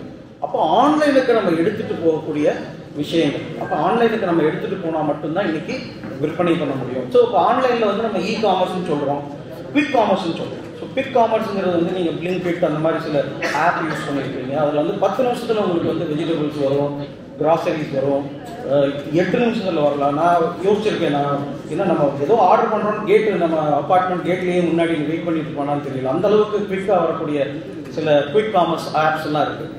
அந்த குவிக் காமர்ஸ்லேயே இன்னைக்கு வந்து புக்கு விற்க ஆரம்பிச்சிட்டாங்க. ஸோ ஃபார் எக்ஸாம்பிள் சுதாமூர்த்தியாக இருக்கட்டும், இல்லை சேத்தன் பகத் போன்ற பல பிரபலமான புத்தகங்கள் வந்து குவிக் காமர்ஸில் விற்க ஆரம்பிக்கிறாங்க. அப்போ இன்னைக்கு வந்து நிறைய பேர் வந்து அப்போ அவைலபிலிட்டி ஆஃப் தி புக்ஸ் வந்து ஒன் ஆஃப் தி மேஜர் சேலஞ்சாக இன்னைக்கும் இருக்குது. இன்னைக்கு மக்கள் எல்லாரும் வந்து புக் ஷாப் போகிறத விட ஆன்லைன் போகிறது தான் விரும்புகிறாங்க. நம்பர் 1. நம்பர் 2 வந்து புக் ஃபேர்ஸை விரும்புகிறாங்க. அப்போ புக் ஃபேர்ஸுக்கு போனால் எனக்கு தேவையான புக்கை நான் செலக்ட் பண்ண முடியும் அப்படிங்கிறது இருக்குது. ஸோ அப்போ இன்னைக்கு வந்து வாசகர்கள் கண்டிப்பாக இருக்காங்க. புத்தகங்கள் ரீச் பண்ணுறதுக்கு பிரிண்ட் எத்தனையோ எவ்வளவோ பத்திரிகை எவ்வளவோ பதிப்பாளர்கள் வந்து சொல்லலாம், அதாவது பெரிய பிஸ்னஸ் இல்லை அப்படின்னு சொல்லலாம். ஆனால் அவங்க பதிப்பிச்சுட்டே தானே இருக்காங்க. அவங்க வெளியில் போயிடலையே, அந்த தொழிலை விட்டு யாரும் போயிடலையே. அப்படின்னா அதில் வந்து இன்னும் இருக்குது, அதில் வந்து ஒரு பெனிஃபிட் இருக்குது, இல்லை ஒரு ப்ராஃபிட் இருக்குது அப்படிங்கிற ஒரு விஷயத்தினால தான் கண்டினியூ பண்ணுறாங்க. அதனால் எல்லாரும் கண்டினியூ பண்ண தான் செய்வாங்க. எனக்கு பொறுத்த வரைக்கும் இது வந்து நெக்ஸ்ட் இயர் இந்த 2025 26 29 வந்து இந்தியாவில் மட்டும் இதோட க்ரோத் வந்து கிட்டத்தட்ட 50% இருக்கும் அப்படின்னு சொல்லியிருக்காங்க. ஸோ அப்போ இதோட க்ரோத் வந்து அதிகமாக இருக்கிறப்ப இது வந்து ஒரு நல்ல ஒரு எக்ஸைட்டிங்கான ஃபீல்டு. இன்னைக்கு பதிப்பகத்துறை வந்து இன்னைக்கு ஒரு எக்ஸைட்டிங்கான ஃபீல்டு. அது வந்து ஒரு பாசிட்டிவான ஃபீல்டாக தான் நான் பார்க்குறேன். நான் வந்து பதிப்பாளர், நான் வந்து இ-புக்கு, ஆடியோ புக்கு, பேப்பர் பேக் எல்லாம் போட்டால் கூட நான் வந்து பாசிட்டிவ் அப்ரோச்சோடு தான் நான் அந்த துறையை அணுகிறேன். கண்டிப்பாக இதில் இருக்கும். இந்த புத்தகங்கள் இருக்கிற வரைக்கும் ரசிகர்கள் வாசகர்களும் இருப்பாங்க அப்படின்னு சொல்லி வாய்ப்பளித்த பிகேபி சாருக்கு நான் நன்றி தெரிவிச்சுக்கிறேன். தேங்க்யூ.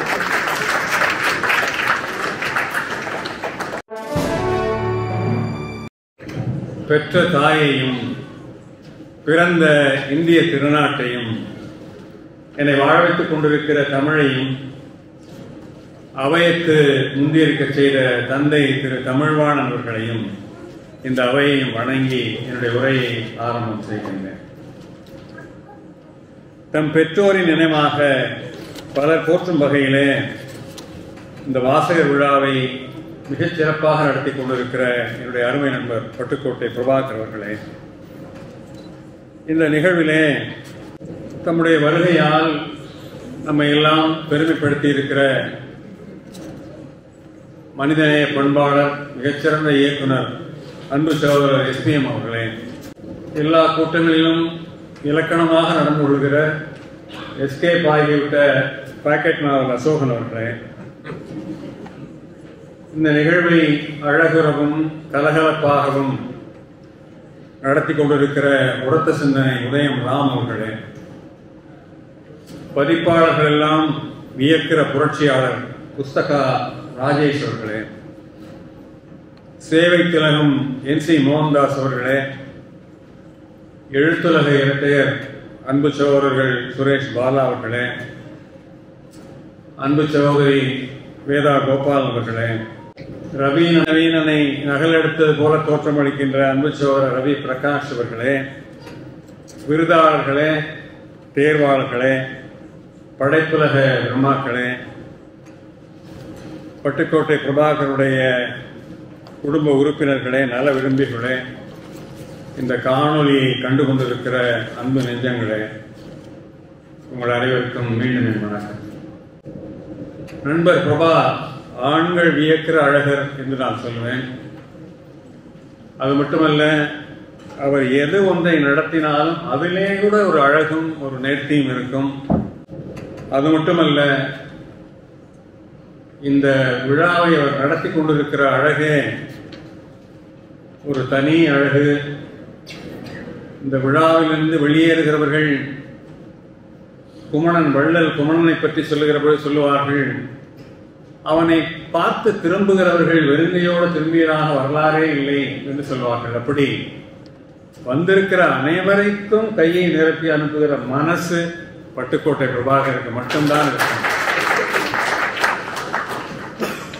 என்னுடைய ஞாயிறுகள் என்னுடைய குடும்பத்திற்கு கூட இல்லை, என் மனைவிக்கு கூட இல்லை. யாராவது என்னுடைய ஞாயிறுகளிலே கையை வைத்தால் ரொம்ப நான் காண்டாயிரும். ஐயோ வந்துட்டாங்கப்பா சண்டேல கையை வைக்கணும். ஒரு அதிர்வலை ஏற்படுத்துகிற விதமாக ஒரு செய்தியை சொல்லி அப்புறம் சஸ்பென்ஸை விடுவிக்கிறேன். எனக்கு 4 சின்ன விழு இருக்கு. அதுக்கு வேற ஏதாவது தப்பா அர்த்தம் எடுத்துக்கினா அது நான் பொறுப்பு இல்லை. MA தமிழ் இலக்கியம் படித்த பொழுது குறிஞ்சி முல்லை மருதம் நெய்தல் பாலை என்று படித்தேன். அந்த அனைத்து இடங்களிலும் ஒரு வாழ்விடத்தை உருவாக்க வேண்டும் என்ற கற்பனையிலே நான் மிதந்தேன். அதில் முல்லை என்கிற காடு மட்டும் சாத்தியமாகவில்லை. அந்த கதை தனிக்கதை. என்னுடைய அந்த 4 இல்லங்களிலும் நான் ஞாயிறன்று சென்று விடுவேன். ஞாயிறன்று லேனாவை பார்ப்பதே முடியாது. ஆனால் என்னுடைய அன்பு நண்பர் பிரபாகருக்காக அந்த ஞாயிறு ஒன்றை தியாகம் செய்து உங்களுக்கு முன்னாலே நான் நிற்கிறேன் என்பதை சொல்ல விரும்புகிறேன். இந்த நிகழ்விலே நான் 3 விதமான நன்றியை பிரபாகருக்கு சொல்ல விரும்புகிறேன். முதலாவது, இந்த தலைமை பதவியை தந்ததற்காக. அவர் பார்த்தார், இருக்கிறதையே ஒரு கிழவனா பிடிக்கணும், மேடையில தலைமை பொறுப்பை ஏற்கலாம் அப்படின்னா அந்த உண்மையிலே அந்த கிழவனாக நான் தான் கிடைச்சேன். என்னுடைய வயசை சொன்னால் நிறைய பேர் நம்ப மாட்டீங்க. என்னுடைய பேத்தி கல்லூரியில் படிக்கிறாங்கிற ஒரு செய்தியை மட்டும் சொன்னேன்னா மற்றதெல்லாம் நீங்கள் கணக்கில் போட்டுக்கலாம். 2வது நன்றி எனக்கு ரொம்ப பிடிச்ச தலைப்பாக இன்னைக்கு கொடுத்துருக்காங்க. தொடர்புடைய தலைப்பை கொடுத்தா உடனே நம்ம உற்சாகமாகிடும் இல்லையா? அடுத்ததாக, ஒரு அருமையான இலக்கிய காலை, இலக்கிய பொழுதை நம்ம எல்லோருக்கும் தந்ததற்காகவும் நம்ம எல்லோரும் அவருக்கு நன்றி சொல்ல வேண்டும். 3 மணி நேரம் ஆக போது சபை கலையாமல் இருக்குன்னு சொன்னால் அது எப்பேற்பட்ட, இப்படிலாம் இலக்கிய விழா நடக்குமா, புத்தக வெளியீட்டு விழாலாம் நடக்குமா? அதை நிரூபித்து காட்டி இருக்கிறதுக்காக நான் நன்றி சொல்லுகிறேன். அரசியல்வாதிகளுக்குள்ளே நிறைய அடிக்கடி சண்டைகள் உண்டு, கருத்து வேறுபாடுகள் உண்டு. கலை உலகத்திலே எவ்வளவு போட்டியும் பொறாமையும் இருக்கு என்பதை பட்டுக்கோட்டை பிரபாகர் அவர்கள் பேசும்போதே சொன்னார். எல்லா உலகிலேயும் உண்டு, தொழிலதிபர் உலகிலேயும் உண்டு. ஆனால் எழுத்தாளர்கள் மத்தியிலே பொறாமை கிடையாது, போட்டி கிடையாது, அடிதடி கிடையாது என்பதை நிரூபித்துக் கொண்டிருக்கிற விழாவாக நான் இந்த விழாவை நான் பார்க்கிறேன். நான் சுபா, நம்ம பட்டுக்கோட்டை பிரபாகர், இன்னும் வந்திருக்கிற படைப்பாளர்கள் எல்லாம் எடுத்துக்கிட்டா, NC மோகன்தாஸ், அப்படியே எடுத்துட்டு போனா எங்களுக்குள்ள அப்படி ஒரு நட்பு இருக்கு எங்களுக்குள்ள. யாரை பார்த்தும் யாரும் நாங்கள் பொறாமப்படுறதே கிடையாது, யாருக்கும் போட்டி மனப்பான்மையே கிடையாது.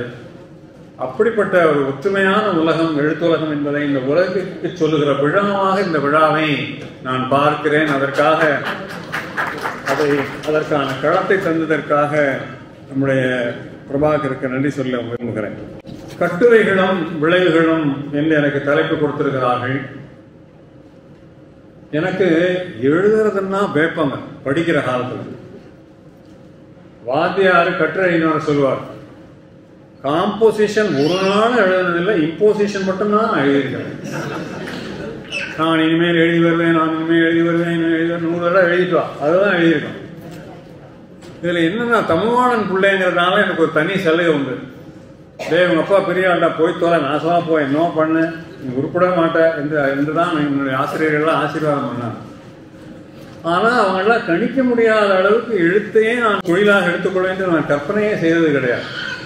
அதுல நாவல்கள் எழுதினேன். என்னுடைய தந்தையை போலவே நல்லா வாங்கி கட்டிட்டேன். நீ எல்லாம் ஒரு எழுத்தாளன், ஏன்டா அப்பா பேரை கெடுக்கிறதுக்கு வந்திருக்கிற நீ என்று எனக்கு வசவு தான் வாங்கினேன். கவிதை எழுத வந்துச்சு எப்பன்னா படிக்கிற காலத்துல 75-77 நான் MA. அப்போதான் பச்சை பாஸில் கோ எஜுகேஷன் இன்ட்ரடியூஸ் பண்ணுறாங்க.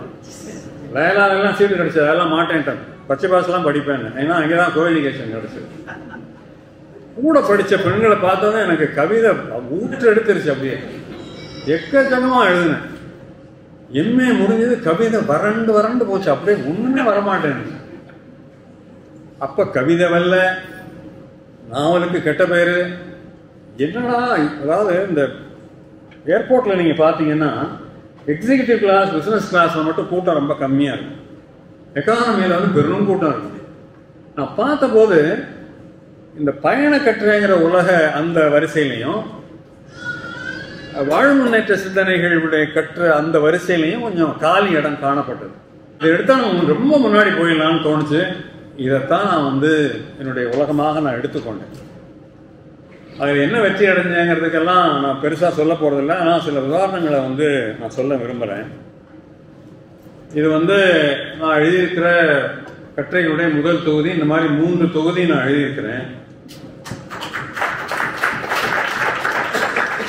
இதில் என்ன ஒரு தனி செய்தினா, வார பத்திரிகையில் எழுதுகிற போது ஏதாவது ஒரு இடைஞ்சல் வரும். எங்கள் தாயார் இறந்து போனாங்க, என் தாய்மாமன் இறந்து போனார், வெளிநாடெல்லாம் போனேன். அப்போல்லாம் வெளிநாட்டில் எழுதி இங்கே சேர்க்குற வசதியெல்லாம் கிடையாது.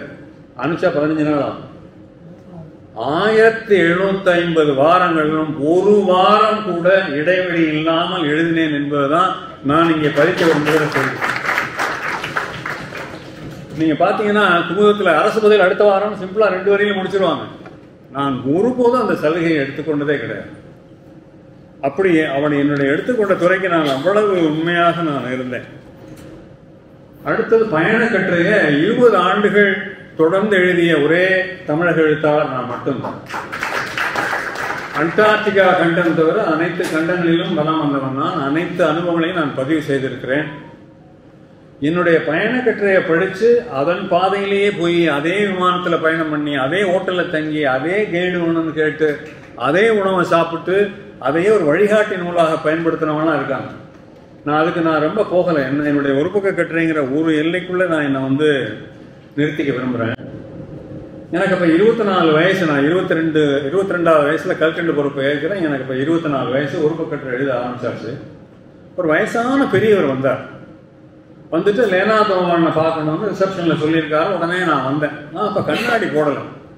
எல்லாரும் மாறு வேணும்னா ஏதாவது தரிச்சுக்கணும். நான் இருக்கிறத காட்டிட்டா போதும், உடனே மாறு வேணும் தான். யாராலும் என்னை கண்டுபிடிக்கவே முடியாது. நான் பாடு மார்க்கெட்டில் தெரிவேன், சினிமாவில் கியூவில் நிற்பேன். யாருமே என்னை கண்டுக்கவே மாட்டாங்க. ப்ரைவசி கிடைக்காது. ப்ரைவசி பெரிய பொக்கிஷம். அது பிரபலமான பிறகுதான் அவனுடைய அருமை தெரிய வரும். அவர் நான் போய் உள்ள பார்த்து வணக்கங்க அப்படின்னு லேனா தோமன் அனுப்ப சொன்னா, நீங்க யாருங்க அப்படின்னா, நான் தாங்க லேனா தோமன். சரி சார், விளையாடாங்க சார், தயவுசெய்து போய் லேனா தோமனை போய் அனுப்புங்க சார். யோ, இதெல்லாமா நிரூபிக்க முடியும், பச்சையா குத்திக்க முடியும், ஏன் சொல்ல நம்பவே மாட்டேங்கிறார்.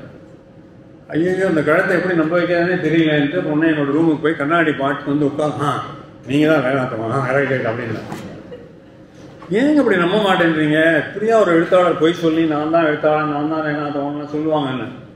இல்லைங்க, உங்க எழுத்துக்கும் அந்த தோற்றத்துக்கும் சம்பந்தமே இல்லை. நான் ஏதோ ஒரு வயசான அனுபவம் உள்ள ஒரு பெரியவர் எழுதின கட்டுற மாதிரி இருந்தது எனக்கு. அதனால நான் உங்களை வயசான தோற்றத்திலேயே உங்களை எதிர்பார்த்தேன். ஆனால் அந்த தோற்றத்தை நான் எதிர்பார்க்கவே இல்லைன்னா. அப்படி என்ன உள்ள எதிர்பார்த்தீங்கன்னா அந்த கட்டுரை என்னுடைய சாராம்சத்தை சொல்லி, இந்த கட்டுரை மட்டும் எனக்கு ஒரு 5 வருஷம் முன்னாடி கிடைச்சிருந்ததுன்னா நான் இப்படி தனியனாக ஆக்கப்பட்டிருக்க மாட்டேன். என்னுடைய குடும்பத்தினர் அனைவரும் என்னை விட்டு விட்டு டெல்லிக்கு போய்விட்டார்கள். நான் இன்றைக்கு தனியனாக இருக்கிறேன். இந்த கட்டுரை 5 வருஷம் முன்னாடி கிடைச்சிருந்ததுன்னா இன்னைக்கு நான் குடும்பத்தோட வாழ்ந்திருப்பேன்னு சொன்னேன். இந்த பேனா பிடிச்சதனுடைய அர்த்தத்தை நான் அன்னைக்கு தான் உண்மையாகவே வாழ்ந்தேன். ஸோ உண்மையிலே ஏதோ அப்படி ஒரு விஷயம்லாம் நம்ம எழுதுறோமா அப்படின்னு சொல்லி, கன்னியாகுமரியிலேருந்து ஒரு பாதிரியார் ஃபோன் பண்ணார். ஞாயிற்றுக்கிழமையில பைபிளை பாதி நேரம் எடுத்துக்குவேன், பாதி நேரம் உங்க ஒரு பக்க கட்டில் இருக்க விஷயத்தை தான் எடுத்துக்குவேன்னு சொன்னார். எனக்கு ஆச்சரியம் போச்சு. பைபிளில் அடுத்தபடியாக ஒரு ஞாயிற்றுக்கிழமை போதனைகளில் பயன்படுத்துகிற அளவுக்கு விஷயம் இருக்கா அப்படின்னு நான் வியந்தது ஒரு விஷயம். அடுத்ததாக மும்பைக்கு ஒரு முறை நான் போயிருந்த போது ஒரு டெக்ஸ்டைல் அதிபரை சந்தித்தேன். அவர் பார்த்த மாத்திரத்திலேயே எனக்கு ஒரு 10 பேண்ட் பிட், அவர் ஒரு பேண்ட் தயாரிக்கிற தொழில் மில் அதிபர் 10 பேண்ட் பிட் கொண்டாந்து கொடுத்தார். உங்களை நான் மறக்கவே மாட்டேன் அப்படின்லாம் சொன்னார். என்னன்னு, நான் தற்கொலை பண்ணிக்கிற முடிவோடு இருந்தேன், உங்கள் எழுத்தை படித்தேன், தன்னம்பிக்கையை வளர்த்துக்கிட்டேன், இன்னைக்கு நான் பெரிய டெக்ஸ்டைல் அதிபராக இருக்கேன், நான் இன்னைக்கு நல்லா இருக்கேன்னா அது முழுக்க முழுக்க உங்களை எழுத்து தான் காரணம்னு சொன்னாங்க. அது மட்டும் இல்லை, ரொம்ப சுவாரஸ்யமாக ஒன்று சொன்னார்.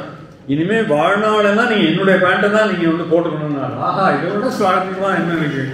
நம்ம எழுத்துக்கு கிடைச்ச மிகப்பெரிய பரிசனை. அதுக்கு பிறகு நான் வாழ்க்கையில் அவர் சந்திக்கவே இல்லை. இந்த 10 பேண்டோட முடிச்சுக்கிட்டோன்னு வச்சுருக்கேன். என்னுடைய வாழ்வோடு தொடர்புடைய விஷயங்களை தான் நான் சொல்ல போகிறேன். நான் இவ்வளோ பெரிய சபையில் ஒரு பொய்யை சொல்ல முடியாது. அதுவும் எஸ்பிஎம் போன்ற திரையுலக சார்ந்த ஒருத்தரை வச்சுட்டு நான் அளக்க முடியாது. நடிகர் ராஜேஷ் காரைக்குடியில் ஒரு ஷூட்டிங்கு போயிருக்காரு, அவுட்டோர் ஷூட்டிங்கு. அன்னைக்கு மழை, அறையிலேயே தங்க வேண்டியதாக போச்சு. வாசலுக்கு வந்திருக்காரு. அங்கே என்னுடைய ரசிகர் முழுக்க முழுக்க ஹோட்டல் சிங்கார், ஆதாரமாக பேசுகிறேன், ஹோட்டல் சிங்கார் காரைக்குடியில் பெரியார் சிலை பக்கத்தில் இருக்கு. அதில் ஃபுல்லாக என்னுடைய படம், என்னுடைய புத்தகங்கள் மட்டும்தான் அவர் வச்சுருக்காரு. அதில் இந்த ஒரு பக்க கட்டுரையை எடுத்திருக்காரு. என்னத்தை 1000 கட்டுரை எங்கே படிக்க போகிறோம் அப்படின்னு எடுத்திருக்காரு. ஓடி இருக்கு. 250 கட்டுரைகளை படிச்சுட்டார். படிச்சுட்டு என் நம்பரை தேடி இருக்கார். பிரபலமானவர்களின் விலாசங்கள்னு ஒரு நூலை நான் வெளியிட்டு 35 பதிப்புகளுக்கு வந்து ஒரு திரைப்படத்தில் ஒருத்தன் என்ன லாபம் எடுக்க முடியுமோ அந்த புத்தகத்திலே நான் எடுத்துட்டேன். ஆனால் அதில் பார்த்தீங்கன்னா என்னுடைய விலாசம் அதில் இருக்காது. பெரிய தலைவலி, தொந்தரவு. அப்படி ஒழிச்சு மறைச்சு வேற போட்டு மணிமேல் குசுரன் அட்ரஸை போட்டு வச்சு தான் வச்சுக்கோங்க. தேடி அங்கே சினிமா பிஆர்ஓ யாரையோ பிடிச்சி இடிச்சு கடைசியாக எனக்கு பேசினார். யோ யாரையா நீ, என்னையா என்ன எழுத்து?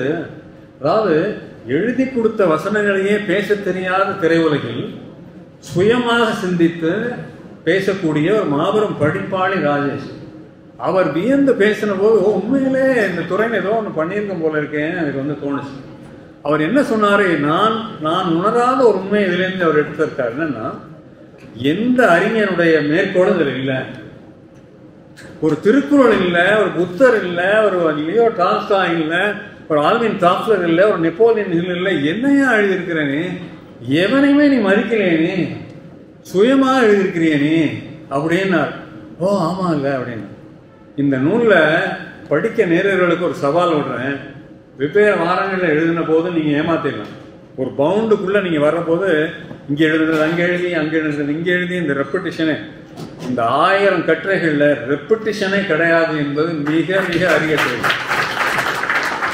வாழ முன்னேற்ற சிந்தனைகளில் ரொம்ப கவனமாக எழுதணும். நீங்கள் அளவு கடந்த தன்னம்பிக்கையை நீங்கள் கொடுத்தீங்கன்னா தற்புறமை பேசுகிற மாதிரி வந்துடும். அளவு கடந்த பணிவை நீங்கள் எழுதினீங்கன்னா தாழ்வு மனப்பான்மைக்கு போயிடும். ரொம்ப கவனமாக நடுநூல் எடுக்கணும். ரொம்ப கடினம். வாழ முன்னேற்ற சிந்தனைகளை 1750 கட்டுரைகளை, அது மட்டும் இல்லை, இதில் முரண்பாடுகளே கிடையாது. ஒன்றை சொல்லி இன்னொரு கட்டுரையில் இன்னொரு இடத்துல முரண்பாடுன்னு இருக்காது, அதுவும் இருக்காது. அப்படி அடுத்ததாக ஐயா மூப்பனார் அவர்கள் ஒரு முறை என்கிட்ட பேசிட்டு இருந்தபோது, நான் வந்து ஒரு பக்க கட்டுரையினுடைய பயங்கரமான ரசிகன். நான் டெல்லிக்கு போயிட்டாவோட என் மனைவிட்ட சொல்லி தலாணி கடியில் வச்சுட்டு நான் வந்து அதை படிச்சுட்டு தான் நான் படுப்பேன். எனக்கு பெருமை பிடிபடலை. ஐயோ மூப்பனார் ஐயா எவ்வளோ பெரிய ஆள், அவரெல்லாம் என்னோட எழுத்தை படிச்சுட்டு தான் வந்து தூங்குவாருன்னு சொன்னதை போய் என் மனைவி, நம்ம பெருமையெல்லாம் வேற யார் கேட்குறாங்க, போய் என் மனைவிட்ட சொன்னேன். இந்த கேவலமான செய்தி இனிமேல் யார்த்தையுமே போய் சொல்லிட்டு இருக்காருங்க. ஏம்மா மூப்பனார் படிக்கிறாரு, விடாமல் படிக்கிறாரு, டெல்லிக்கு வந்த பிறகு சேர்த்து வச்சு படிக்கிறாரு, என்ன அதில் என்ன கேவலம் என்ன இருக்கு? அவர் படிச்சுட்டு தூங்கிறாருல, தூங்குறதா எடுக்கணும். ஒரு எழுத்துன்னா ஒருத்தரை புரட்டி போட வேண்டாமா? அன்னைக்கு ராத்திரி தூக்கம் வராமல் தவிச்சிருக்கணும்ல அவரு. அப்போ நீங்கள் ஸ்லீப்பிங் டேப்லெட் தான் கொடுத்துட்டு இருக்கிறீங்கன்னாரு. அப்படின்னு நான் மனைவி, அதுலேருந்து நான் யார்த்தையும் சொல்றதில்லை. இந்த சபையில தான் நான் சொல்லியிருக்கேன், மூப்பனார் ஐயா என்னுடைய வாசகர்கள் அதை படிச்சுட்டு தான் தூங்குவாங்க. அடுத்ததாக ஐயா குன்றக்குடி அடிகளார், நம்ம பொன்னம்பல அடிகளார், இந்த நூல் வெளியீட்டு விழாவில் அவர் பேசினாரு. எனக்கே ஆடி போயிடுச்சு. திருக்குறளுக்கு இணையாக நான் இந்த நூலை பார்க்கிறேன் என்று அவர் சொன்னார். பட்டுக்கோட்டை பிரபாகர் என்ன ஆதங்கப்பட்டார் தெரியுமா? திருக்குறள் இன்னும் மக்களை போய் அடைஞ்சிருக்கா, புரிஞ்சிருக்கா, அதை பின்பற்றி மக்கள் மாறி இருக்காங்களா, இது பண்ணியிருக்காங்களான்னு கேட்டார். நல்ல அருமையான கேள்வி வைத்தார் சபைக்கு.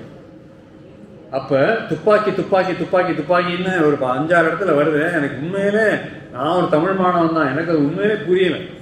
அப்போ பாமரனுக்கு கொண்டு போக வேண்டிய இது இருக்கு. எங்கள் தந்தையார் சொல்லுவார், உன்னுடைய மேதாவித்தனத்தை எல்லாம் தயவு செய்து உன்னுடைய எழுத்துல காட்டாத. நீ எம்ஏ தமிழ் படிச்சிருக்கல, அதனால் நான் இயம்போது யாதனில் அப்படின்னு எழுதுனா போச்சு, அன்னைக்கே உன்னுடைய கதையை முடிச்சிருவாங்க. நான் சொல்றது என்னன்னா அப்படின்னு சொல்லு, மக்களை போய் அடையணும்னா எளிமை. என் தந்தையார் எனக்கு சொல்லிக் கொடுத்த பாவம். அடுத்ததாக பெரியார் தாசன் அவர்கள். பெரியார் தாசன் வந்து திருக்குறளையும் உங்க நூலை மட்டும்தான் நான் படிக்கிறேன், வேற எந்த சிந்தனையாக நான் படிக்கிறது இல்லைன்னு சொன்னாரு. நான் வியக்கிற ஒரு மனிதர் என்ன வியந்தார் என்பது எனக்கு செய்தியாக இருந்தது. அடுத்து நம்ம சத்யராஜ் அவர்கள், என்னுடைய படுக்கை அறையில் நான் வைத்திருக்கிற 2 புத்தகங்கள் உங்களுடைய ஒரு பக்க கட்டுரையும் பெரியாருடைய சிந்தனைகளும் என்று அவர் சொன்னார். எனக்கு அது ரொம்ப வியப்பாக இருந்தது. நான் என்ன பெரிய அப்பா டக்கர், இவர் என்ன பெருசா 1000 கட்டுரை எழுதிட்டாரு, என்ன பெருசா 1750 ரெப்படிஷன்லாம் எழுதினாரு, இன்னும் 1750 வந்து கூறியது கூறல் இல்லாமல் எழுதினாரு, முரண்படாமல் எழுதினாருன்னா ஒரே ஒரு கருத்தை மட்டும் சொல்லி என்னுடைய பேச்சை நான் நிறைவு செய்கிறேன். இந்த நூலில் கணவன் மனைவி சண்டைக்கு தீர்வு அப்படின்னு ஒரு நூல் எழுதியிருக்கேன். அவசியம் எல்லாரும் படிக்கணும். யாருமே சொல்லாத கருத்துக்கள்லாம் அதில் வந்து சொல்லியிருக்கேன். அந்த கருத்தை மட்டும் சொல்லிட்டு என்னுடைய பேச்சு நான் நிறைவு செய்கிறேன். தயவு செய்து 2 பேரும் ஒரே நேரத்தில் கோவப்படாதீங்க. இது நான் கணவன் மனைவிக்கு சொல்லியிருக்கிற இதில் சொல்லியிருக்கிற அட்வைஸ். ரொம்ப சாதாரணமாக இருக்குல்ல இது நான் கேட்கறதுக்கு. அவன் ஆஃபீஸ்லேருந்து வருவான், கண்ணாம கத்துவான். இந்த கழுதை மூட் அவுட் ஆகி வந்திருக்கு, என்ன வேணா கத்திட்டு போட்டோம்னு அந்த மனைவி மட்டும் கொஞ்ச நேரம் பொறுமையாக இருந்துட்டான்னா அவன் இறங்கி வருவான். உள்ள நுழைஞ்சதுமே அது இல்லை இவையெல்லாம் பெருசாக சண்டைக்கு வெளியே வச்சிருப்பா காரணங்கள்லாம். இந்த சனியனுக்கு ஒரு வேலைகளை எப்போ பார்த்தாலும் இதெல்லாம் ஒன்றும் கொஞ்சம் நேரம் அமைதியானா அது சரியாயிரம்னா கொஞ்ச நேரம் கழிச்சா பிரச்சனையை தீர்ந்து போயிடும்.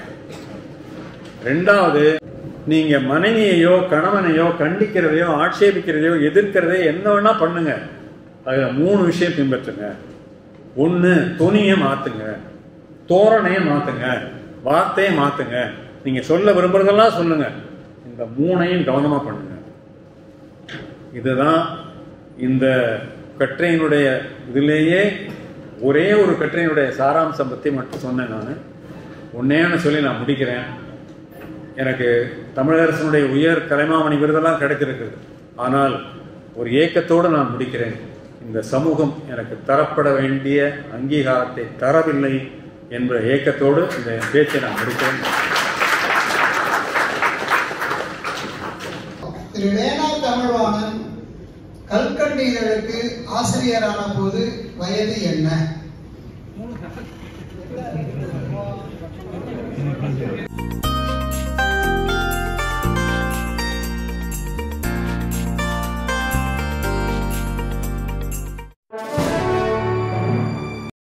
அனைவருக்கும் வணக்கம்.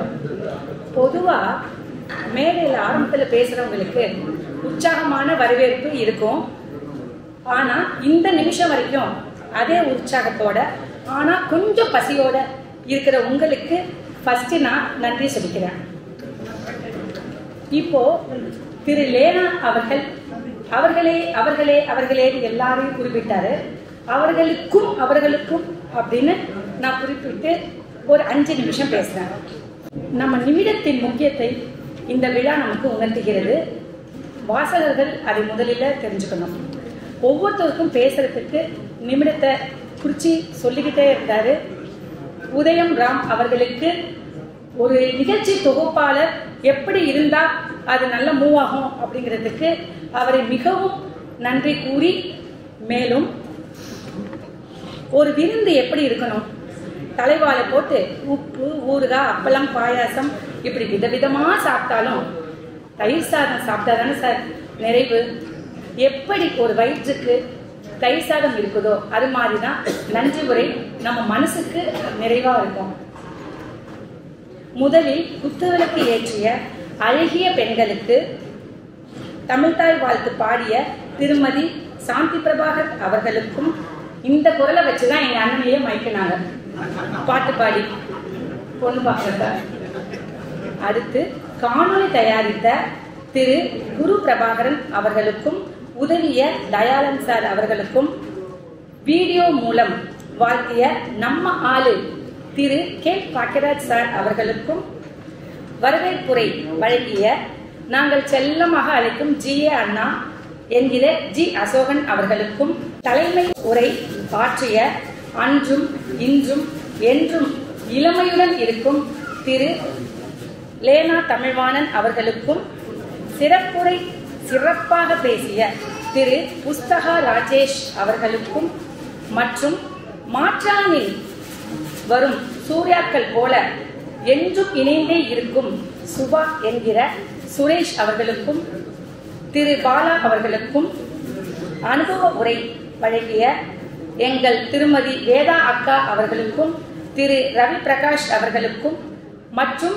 புத்தகங்களை வெளியிட்டவர்களுக்கும் புத்தகங்களை பெற்றுக்கொண்டவர்களுக்கும் முதல் கட்ட தேர்வு குழுக்கள் 12 பேர் அந்த அன்பு உள்ளங்களுக்கும், 2ஆம் கட்ட தேர்வு குழுவின் 5 அன்பு உள்ளங்களுக்கும், பரிசு பெற்ற எழுத்தாளர்கள் அனைவருக்கும் நன்றிகள் பல பல. இந்த அருமையான அரங்கத்தை அமைத்து தந்த அண்ணா நூற்றாண்டு அதிகாரிகள் அவர்களுக்கும் அழைப்பிதழ்களை துவங்கி பேனர் புக்மார்க், போஸ்டர் என்று அனைத்தையும் அழகாக நேர்த்தியாக அமைத்து கொடுத்த திருமதி ஸ்வர்ணரம்யா பிரசாந்த் அவர்களுக்கும் காணொலியில் பயன்படுத்திய இசை துணுக்குகளுக்கு மானசீகமாக அனுமதி தந்த திரு AR ரஹ்மான் அவர்களுக்கும் வருகை தந்த ஒவ்வொருவருக்கும் நன்றி, மனமார்ந்த நன்றி. இப்போது வாசகர்கள் அவருடைய தொழில் சம்பந்தமா எல்லாமே தெரிஞ்சிருந்திருக்கீங்க. அவருடைய நண்பர்கள் பற்றியெல்லாம் சொல்லியிருந்தாங்க. குடும்பத்தை சம்பந்தமா நான் சில விஷயங்கள் சொல்ல விரும்புகிறேன். ஒரு பெண்ணுக்கு வாழ்க்கையில அன்பான கணவன் கிடைப்பது ரொம்ப ரொம்ப முக்கியம். என்னுடைய வாழ்க்கையில 1.25 வருஷத்துக்கு முன்னாடி அதை நான் இழந்தேன். அப்பொழுது என்னுடைய அண்ணன், நான் கீழே விழுந்துட்டேன், ஆல்மோஸ்ட் நான் விழுந்துட்டேன். அப்ப எங்க அண்ணன் பேச்சு எனக்கு கான்ஃபிடன்ஸ் கொடுத்துச்சு. என்னை தட்டி தவள வச்சு, கை பிடிச்சி, நடக்க வச்சு, ஓட வச்சு இன்னைக்கு மேடையில பேச கொடுத்தாரு. இன்னைக்கு நான் மேடையில் இந்த அளவுக்கு பேசுறதுக்கு மிக மிக முக்கியமான காரணம் எங்க அண்ணன் தான். அதனால வாசகர்கள் இதை ரொம்ப முக்கியமா தெரிஞ்சுக்கணுங்கிறத நான் என்னோட விருப்பம். அதை நான் இதை இங்க பதிவு பண்றேன். நன்றி அண்ணா. என் பாசமான அண்ணனுக்கு என்னுடைய நன்றியை இந்த தருணத்தில் தெரிவித்துக் கொள்கிறேன். நன்றி. கடைசியா ஒரு நெகிழ வைக்கிற ஒரு விஷயத்தோட சரி, மகிழ வைக்கிற அடுத்த விஷயத்துக்கு போயிருக்கோம். நிறைய பேர் ஆன்சர்ஸ் கொடுத்துருக்கீங்க. பல ஆன்சர்ஸ் தவறு. அது வேணும்னே ட்விஸ்ட் பண்ணி அவர் பேசினப்பே ஒரு அழகான சாய்ஸ் கொடுத்திருந்தாரு. 24 என்று எழுதியவர்கள் எல்லாம் தவறான பதில். 24 எழுத ஆரம்பித்ததெல்லாம் அது பிறகு 22 தான் வந்து சரியான பதில். அந்த சரியான பதிலை நிறைய பேர் எழுதியிருக்கீங்க. அத்தனை பேருக்கும் முதல்ல ஒரு பாராட்டுக்களை சொல்லியிருக்கோம். இதுல 3 அதிர்ஷ்டசாலிகள்ல ஒரு அதிர்ஷ்டசாலிய லேனா சாரியை எடுக்கட்டும், இன்னொரு அதிர்ஷ்டசாலியை எனது பேத்தியும், இன்னொரு அதிர்ஷ்டசாலியை எனது பேரனும் எடுப்பார்கள்.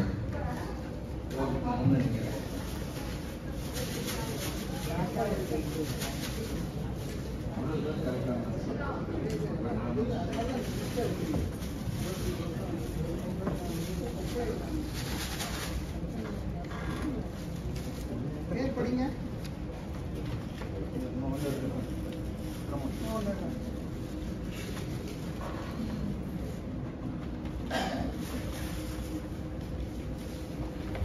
கே. செந்தில்குமார், K.T. மோகன், R.D. ரவிக்குமார்.